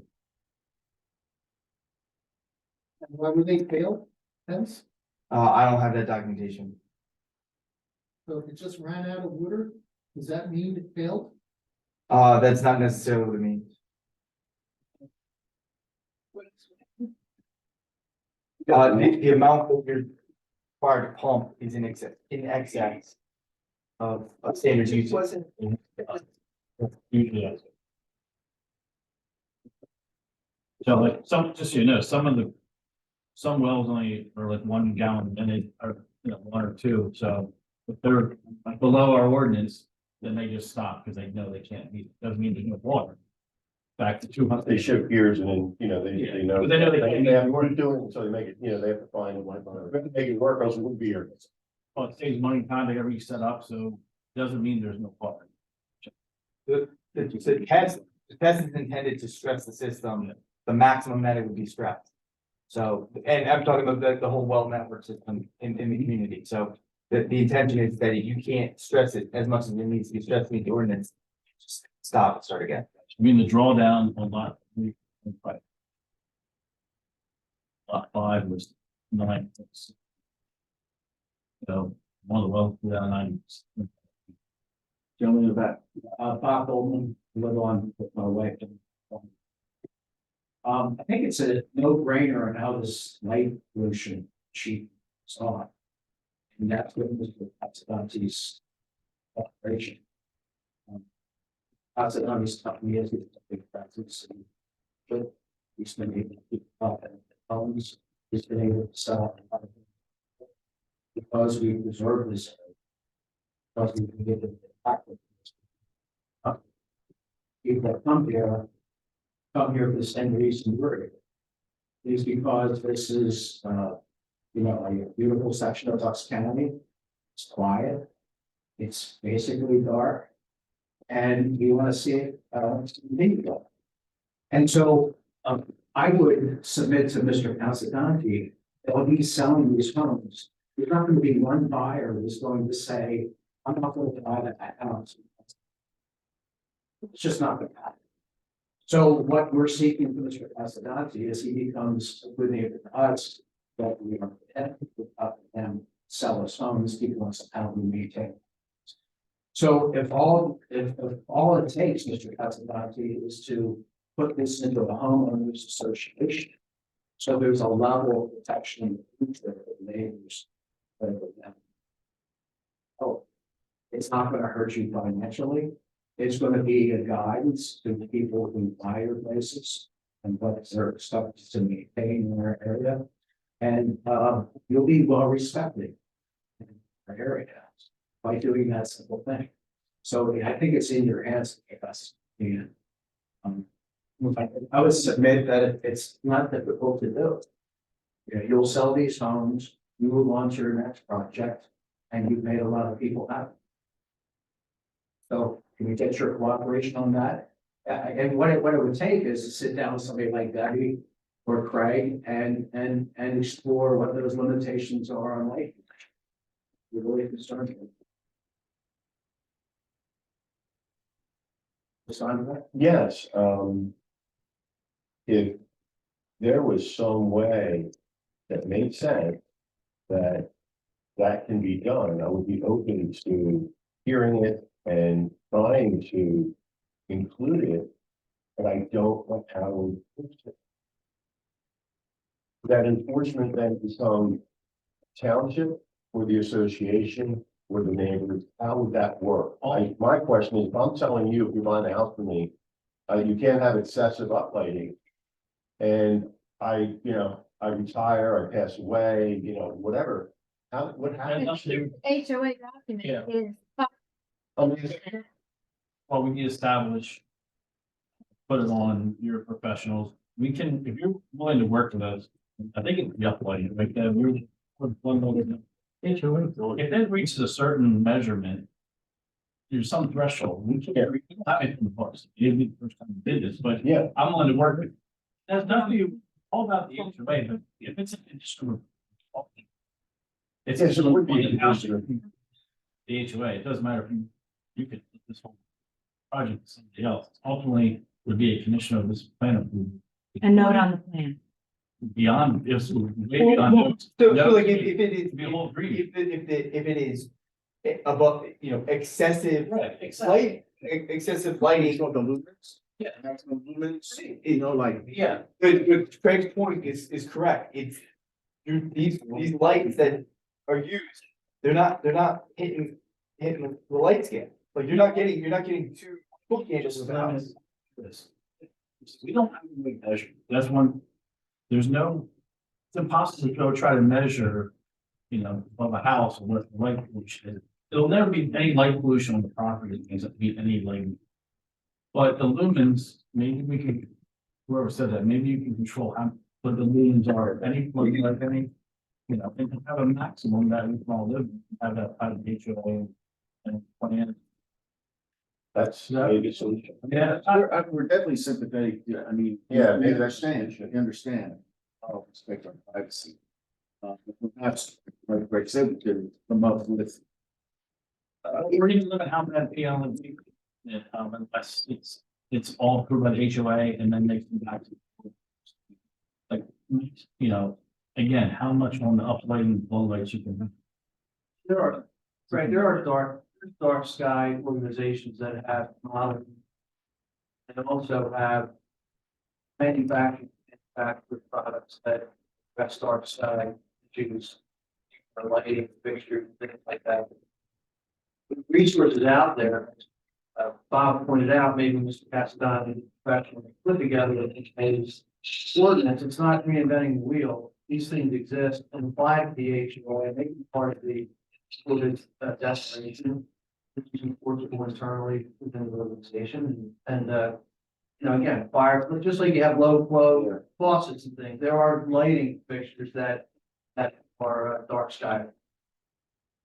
Well, I think what I understand is we agreed to look into. We'll explore, to explore it. and we'll have some, I guess, more definitive parameters before we go in front of the board. So that It has to go past us. correct, and there's a quantifiable, again, our concern is if it's not quantifiable. No, I have. Correct. I agree, like. And I can't say I'm gonna agree to something and have it make it a condition that I don't need to have. I'm willing to see what it would come out to be. I can't tell you tonight, I'm gonna make it a condition, but I would do it. We could see what it is before I say I would make anything. That's why- Yeah. So it, We'll be considerate, we'll be thoughtful about it and we'll be considerate and we'll look in. I would also, I would, I guess, take any advice on properties that are nuisances now. That people, I can just, Oh, come on down, I'll take down door. Let's go. We'll go knock on doors. I'll get you. And we can ask them. And I'm not gonna knock out, Ask them what they're using. I think Okay. lighting as far as we can go. We took this as far as we can go. I think everybody's in agreement that we're gonna look into it. And I think we're getting. Understand, we're sympathetic.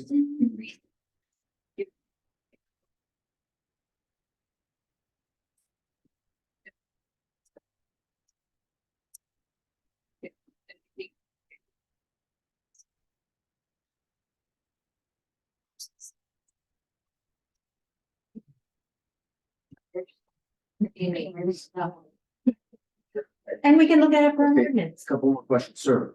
Then that raising your hand.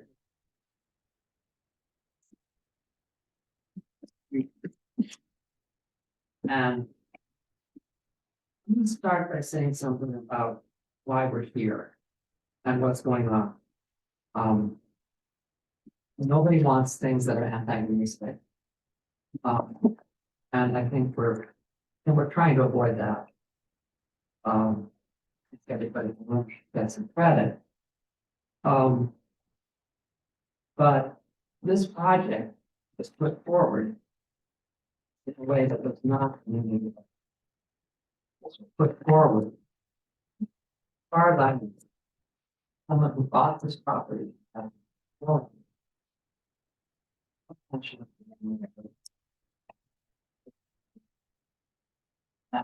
now it's being developed.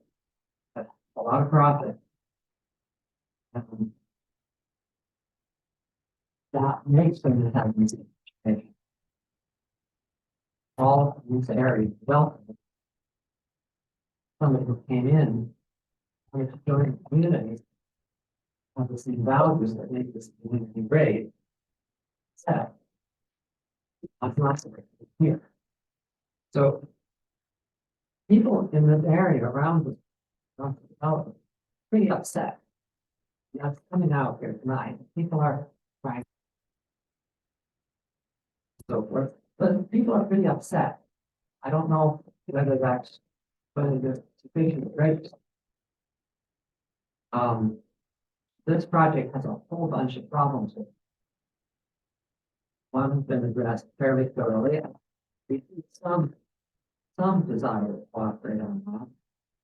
The water issue, I think, is extremely murky.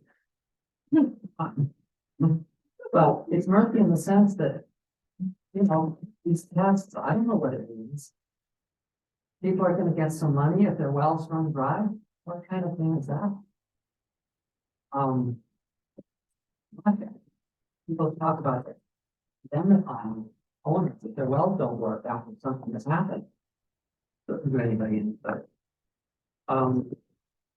We all need water. Properties are set up in a certain way and wells are really in certain places. It's just very unclear. The way the testing was done is not. I saw it in the report. I don't know what report it is. It's mandated or this one, but it seems to be acknowledging that the water was inadequate. It was. I saw it. No, you showed it to me. We looked at it, and in one sentence it said, "There are problems with the water here." And then the next sentence it said, "Oh, we're going to go ahead." But I got out of it. And so, you know, this is not a sound project at this point. There are other issues about what's going to happen with the stream, about what's happening on the roadside.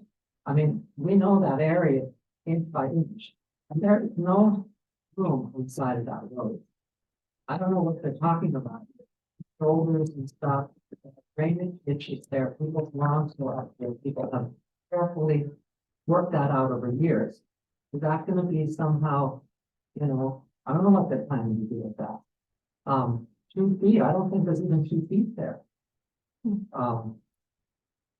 Another thing, rural character, I don't want this turned into a highway, but there's not even, there's room for what even they're talking about, so I don't know what they're planning there. Another thing that's been mentioned is some woods right along the road there at the bottom of this property. Well, the rural character of a place depends on there being woods and being wild. And yeah, trees die and stuff and so forth. But You know, that should be preserved if we're gonna have rural character. The agriculture, that has been a very productive area, nice fields for decades. Now, people say, oh, it's just agriculture. At first, it's throughout eating. Oh, it's just agricultural land. Well, what about agriculture? We know the farmers who have farmed that. They are extremely important members of the community. They've been doing a valuable thing that everybody agrees, yeah, agriculture is great. Well, here are some fields. From what I can see, and we live on the south side of this. Property developed here. Our field runs right up to the property line, and then the field goes over the property line. All of that that's going over the property line, the part of this property we're talking about, has been agricultural. And most of it's been taken out of agriculture. Except there's this area here that's supposed to have a conservation. Now, I wonder about that. Can that be agricultural still? That would be an important thing to know and decide and to think about. And then there are all the issues about crowding, traffic, light pollution, and the general character. And I think people are quite satisfied. You know, the owner of the property, the system here, can develop it by right, they can do it. But by right doesn't mean it is right. That's what we're here for. Oh, yeah, our land has a long border with this property. And, you know, somebody said, well, the houses that are coming in are not really in view of our house. Well, that doesn't matter. It's our property. We use the property in all sorts of ways. This house on lot 5 is very close. Takes up a lot of that field that I'm talking about. And there was some talk, I think, if we understood it correctly, of trees. Whatever trees were seen there being moved away from that north side onto the Keller side. Now, we're not begrudging the Keller than trees. The more trees the Kellers can have, the better. But we want some trees too. Because our view is being affected. Houses, by the landscaping, by the lighting, all this stuff. And I don't know what the plan is there. It seems to be in flux right now. You can see where the kids are going to see that. Yeah, at the bottom. Looks like there's several dark green dots. That are indicating trees and talking by the developers of taking those trees away. Well, you know, what about these trees? What about the views? How is that being taken into account? And then to the left of that is the remaining open space that the remnant of the agricultural area there. I think, sir, the gentleman mentioned that he would work.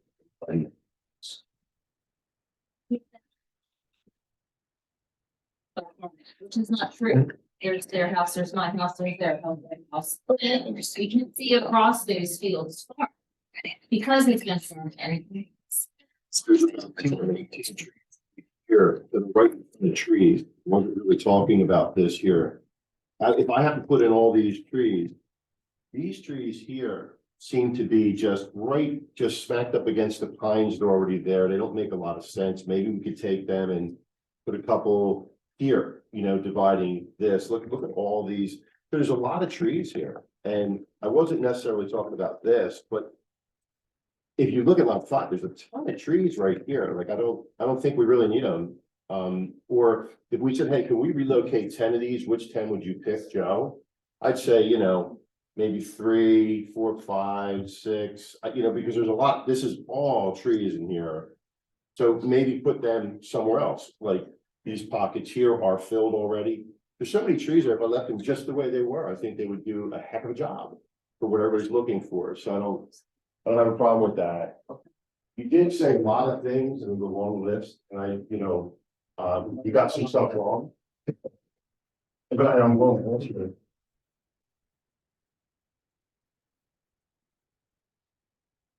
You know, you just jump in, and so it's hard, you have our chance, we do a long fence. Okay. I just want to start with one thing, the fact that it's somebody who's not gonna live here. The property is owned by the Farrells. The Farrells will live in lot 4. They have selected They Mr. live there. Castellani to be the builder. So I built that this isn't Joe blowing in No. to ruin everybody's I life. got a few things wrong. So It's fine. Yeah. Yeah, the Farrells own the property, they live there, they live in one. Very concerned about what they want. Word, the plan was prepared with them. them and their, of how they were going to live in what is gonna be a new community. So that, just to clarify, this isn't, They live there. Jen, back. Did you have your hand up? Yes. I did, I Joe Washington, 300 King Road, 2000 property. Two things, one, not to beat that dead horse on the lights again, but it just, when you put in through the letters HOA, it's like HOA, they can tell you, you can't paint your door orange, or you can't keep a boat in your front. They can't, like, they can make up whatever, one little sentence in an HOA, solve all these problems.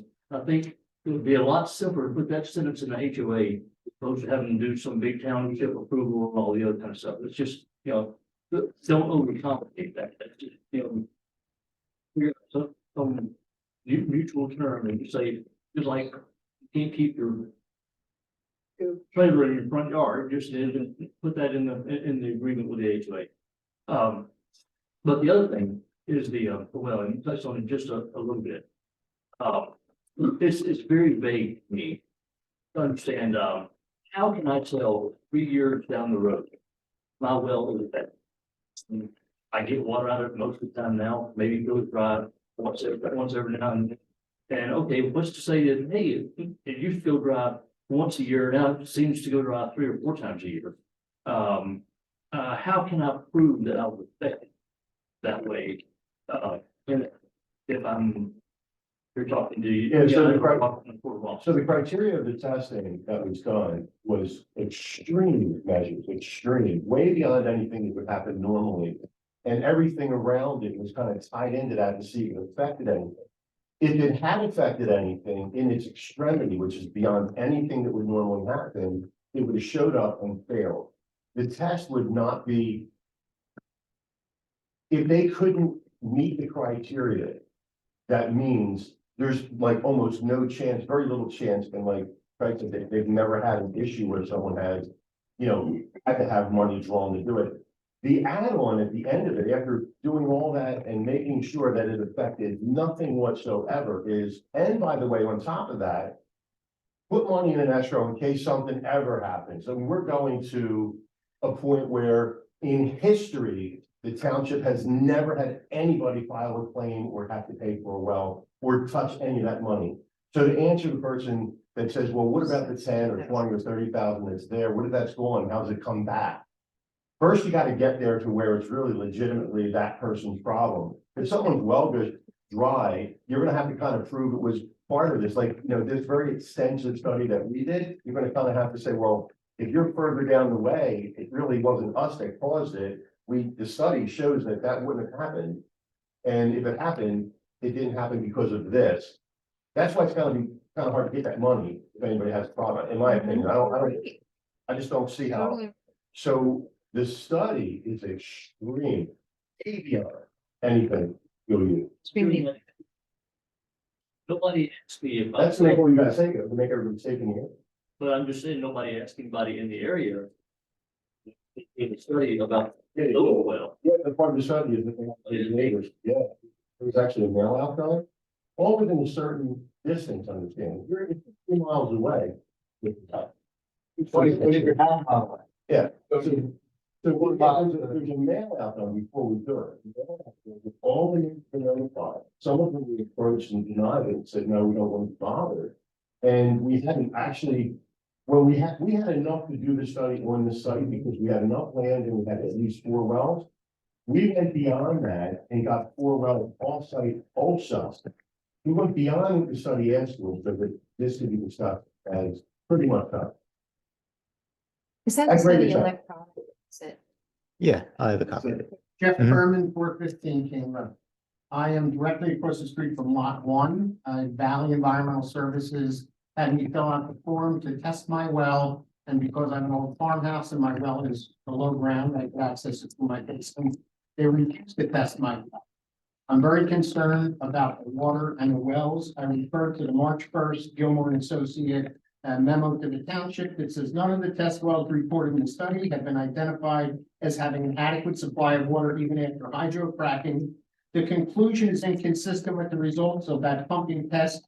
Although the proposed water supply wells in lots 1 and 6 have not been installed, based on the data presented in the report, it's likely that the pumping of the proposed wells in lots 1 and 6 will impact the water levels of nearby existing residential wells. I'm 500 feet from where that well is going to be. I have the same problems that everybody on King Road has with wells running dry.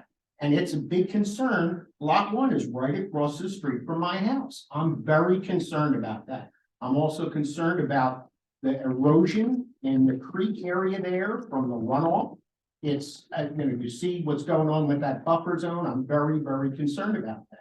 I'm grateful that you're only putting 5 houses in, and not 20 houses, and we're trying to really make it a big development. But I echo the sentiments of my neighbors.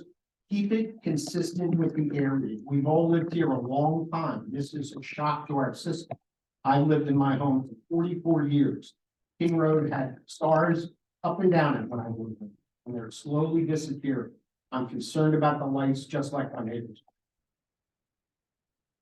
So with the well, I remember Jeff mentioning that it was something about a well that was underground. He couldn't do something without, he couldn't guarantee something, or he couldn't do it. You know, he couldn't do it and guarantee, or I forget how he put it, but it was like, if I do this, he said, I'll do it, but if I do it, he explained what he's not responsible for. And since it's underground, if something happens, he can't be responsible if that well then gets screwed up in simple terms.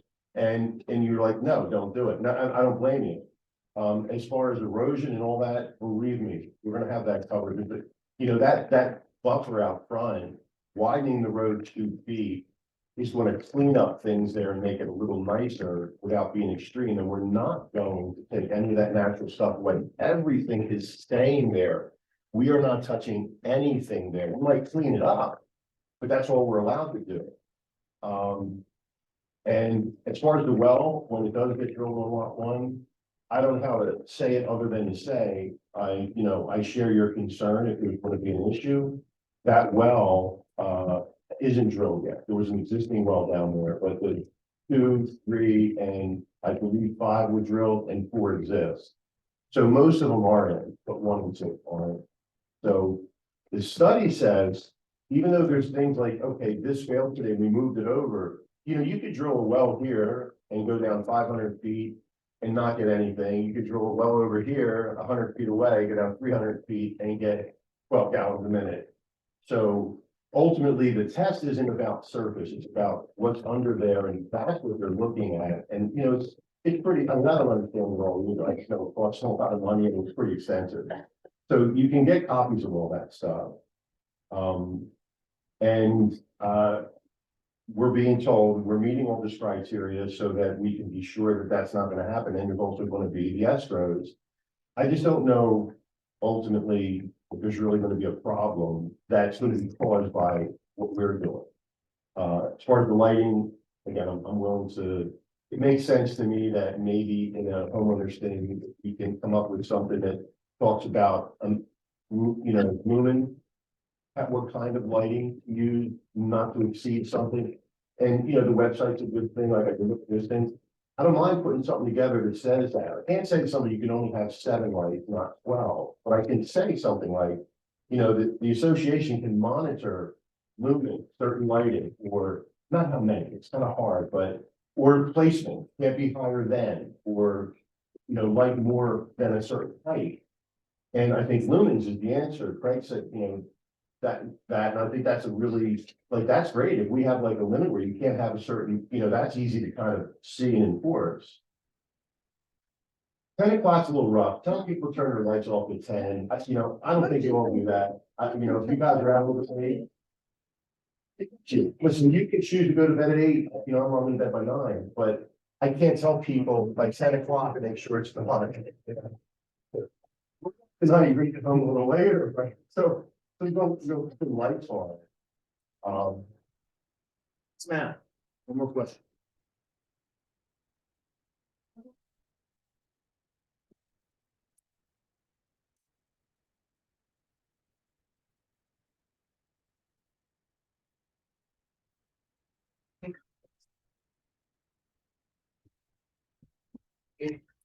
We are required to send out mailings. I think that it's a quarter mile from the property.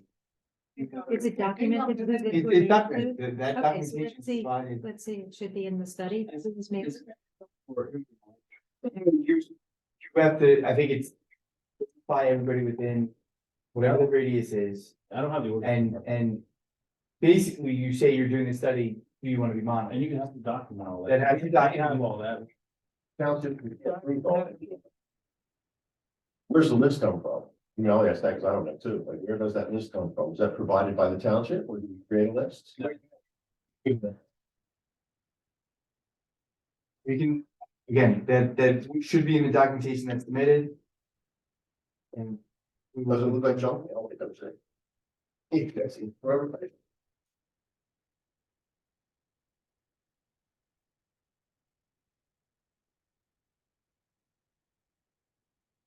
Go ahead. Again, Jim Morano, 289 Chapter. 1994, my wife and I put in a groundwater source heat pump that got rid of the oil burning. Separate air conditioner for economical purposes and environmental.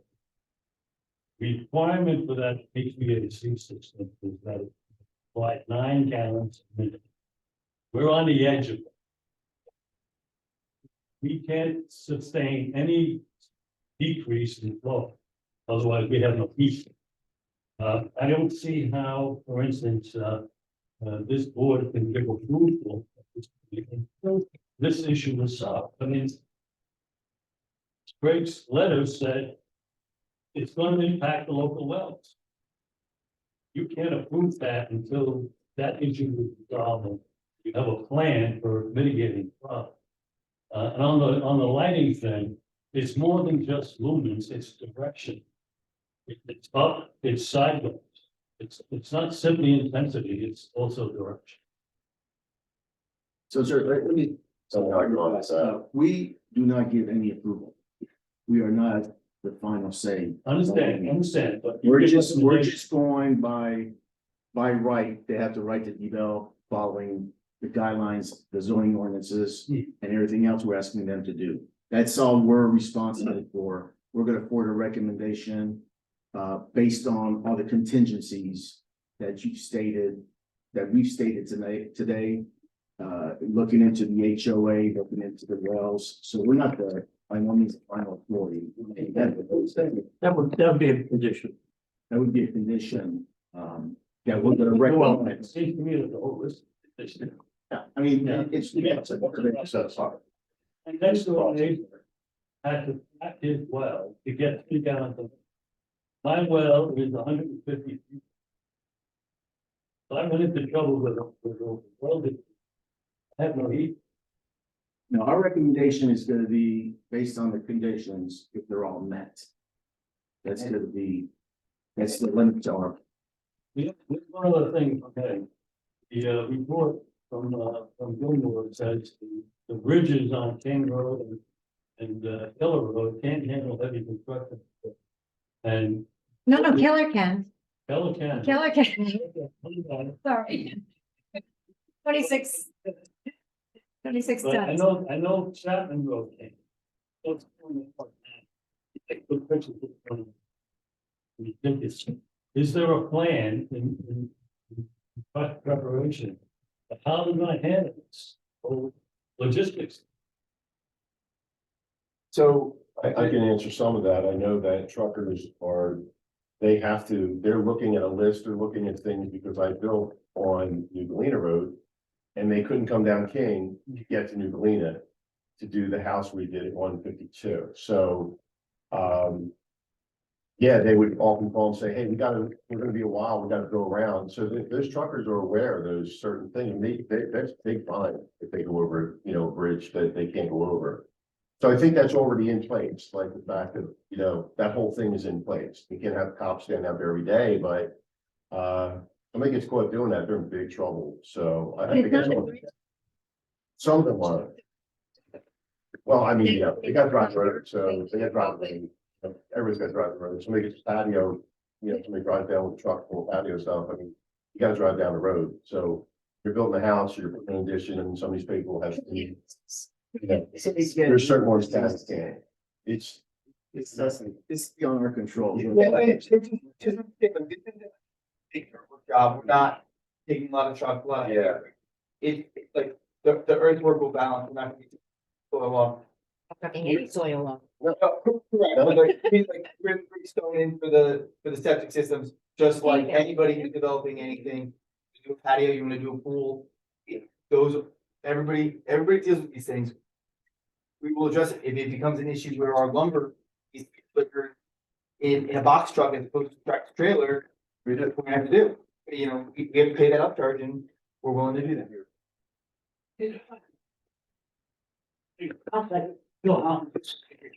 I contacted public works last year about got the road collapsing basically in front of the driveway. And he basically said, no, not that big of a block. Express. So that wasn't me, just to get on record, that wasn't me. I mean. Yeah, King Road Bridge up with the county now, go out. County Bridge number 55. For King Road. Yeah. Oh, for King, I don't think they're. there's a big, the whole project's gone through design. So. I can answer the Chapman King Road Bridge question. Oh, do I say? But we got it, we're very having. Yeah. Where do you live, Brittany? So the King Road Bridge 54 was originally planned to be completed in 2023. It's been delayed because of the that got washed out in a big storm we had a little bit. It's now slated for completion for 2026, but it should, I think it should be the right stage. And it should be completed or started construction on So it's gonna be out for 2 years? Right, it's in right away, Oh, boy. which is done during the design. I think we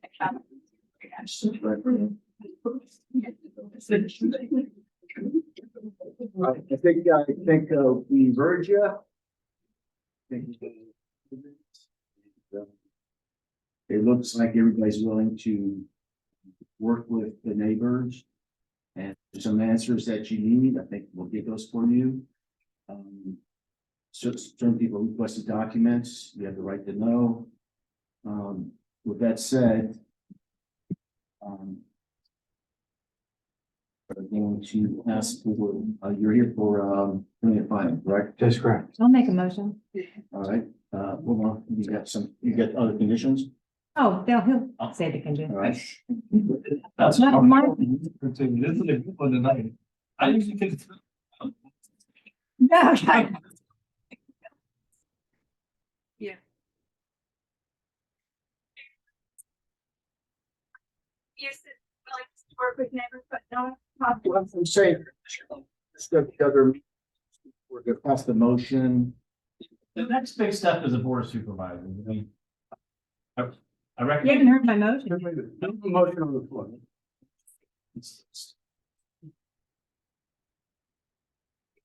I don't know what's gonna happen next or how. I'm gonna talk to Mr. Casadante, who answered all the questions. Mr. Cousins. Yeah. Let's get through. We're gonna get through the motion, but again, everything you've said, and you heard, and I believe that Mr. Cavanaugh needs to look into it. There's also some requests for paperwork, the right to know requests, you can submit that through the township. There's gonna be other meetings on this, there'll be one more meeting. So this is just a motion to move forward with all the conditions we have listed. I'm gonna make a motion to recommend preliminary approval only with all the outstanding issues. Given, almost all the conditions that were discussed, but with the exception that there are so many outstanding issues and there are changes that need to be made to the plans based on the recommendations that I think we have a right to see and would like to have come back and see them. That's mine. The supervisor still grant final approval. That's good. Do what they want to do. That's for sure. After requested, preliminary final, Mm-hmm. you don't have to grant that. Or it's gonna be quick. You need a second. Second. I can summarize for the audience. Oh, one second. No motion is second. All in favor? Aye. Okay, all those? Motion carried. Got it. So what does this mean? This means that we're recommending preliminary final. No. No, For only, not final, with other conditions that we have listed. so they need to That's go back, for that board of so supervisors. they need to go back and address a lot of these issues. And they'll come to the board of supervisors, request the same thing, and we're gonna go through pretty much everything we just talked about tonight. Except for the few attorneys here, there's gonna be more. So, and you're gonna get some education in municipal law and the codes and all that. In the meantime, and you guys keep asking who's gonna talk to who, that's up to you guys to work out. At the board, the supervisors level, if there's still issues, then we'll work through that. If there's specific issues, whether I get involved or don't have to get involved with specific issues. Like the lighting issue has impacted everybody, so that'll be something we work out together. If you have some of the neighbors that are joining, if you have issues, I'd recommend, actually, I prefer one-on-one where you guys meet and if it can't get resolved, then the staff gets involved at some point. That's how we've done it in the past.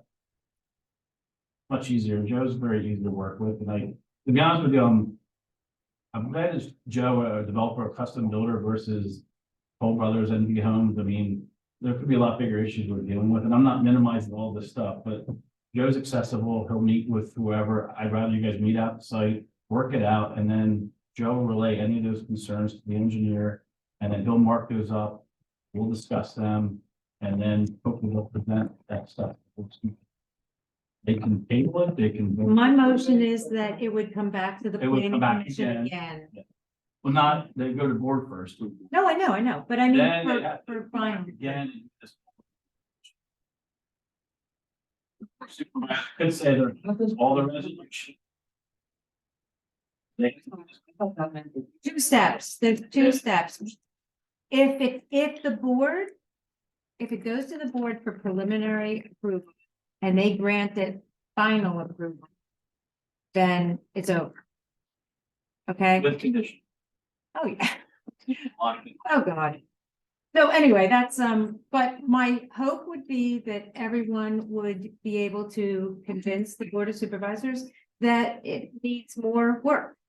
And that they could make preliminary approval, or that the developer would request and withdraw his request for final approval, which he won't. And So the option to. But again, address all the issues and come back here. yeah, oh, yeah, not even go to the board. Request them final. Oh, yeah, there you go. There's a thought. So just to be clear, Oh, How do we work with the board of supervisors? How do we work with them? You just gotta be here. That's it. You elected them to make these decisions. Oh, yeah. No, So no, you be can- open, absolutely.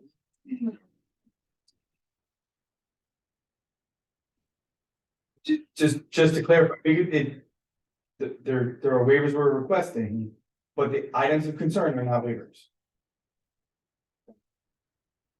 So the So, one where you requested preliminary final. correct, so it is, I guess, a condition of preliminary approval or recommending preliminary approval. So, with including I have 14 or 13 other waivers. And The only waiver that once So- it's granted will be number one, which preliminary final. Motion. Those for preliminary penalty. And all the other issues in the letter as far as the waiver, your. Sorry, it says okay, it's leaving. Yeah. With the condition that we're gonna try to work on the lights. I think that's what, Deb, you want, everything we discussed tonight is the lighting. Yeah, The waivers aren't impacted, that's a accessory issue or it's not addressing. you know, Yeah. Paragraph set plan. Well, I'll put, quick clarification is that preliminary approval was, or I would recommend, I think Mark and I were talking outside, was compliance with March 14, 2023 Gilmore letter. All the waivers were granted except for item D1, which is preliminary submission approval only.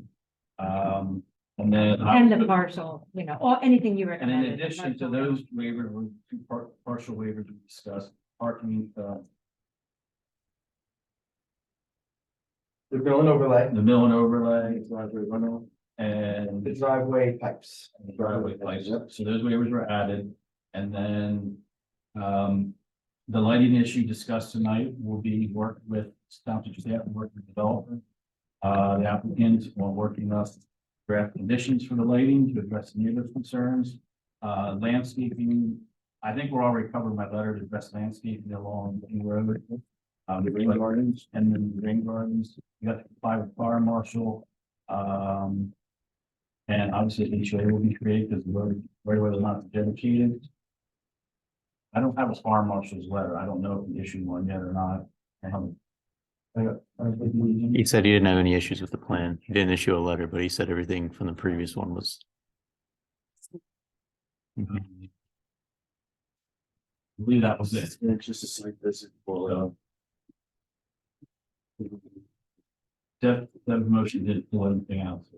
Yeah, so, I don't, but is everybody clear on that? Was everybody agree with that? the concern, we agreed to work to come up with a solution for lighting. And we've always committed to satisfying the professional, the hydrogeologists. That the well. And I'm gonna recommend you bring hydrogeologists. Uh-huh. So make sure you're recording the schedule. The next item. That's the next up. Well, that's what we are. Yeah. Question. Okay.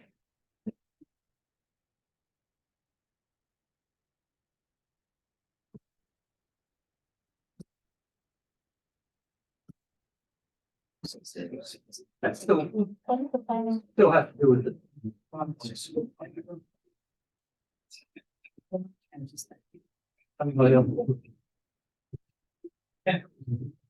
It'll be fun minutes to type up.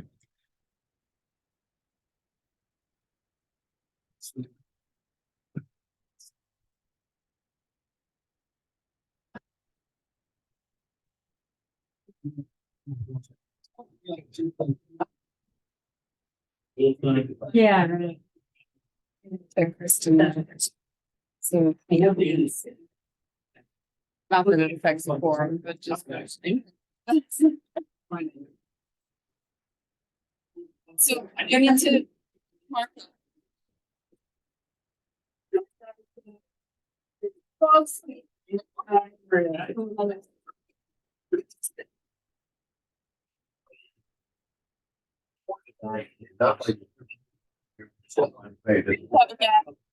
There's minutes.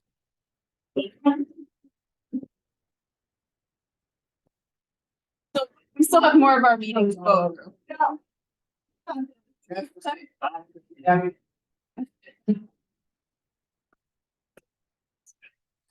Do you have the March 7th, 2023? Oh, yes. Yeah. Okay. There's really not much for you other than to approve the module sewer. This will go to the board and then go to DEP. We have two conditions. Doesn't impact planning, it's just more administrative. We had no issues with the planning module or other plan module subject to March 7th. 311. I'll make it. You have a second? All in favor? Aye. Opposed? Made. Motion to adjourn. They don't have. And so, that's the point. Did you get a patient? It's just 30. Yeah. Got it.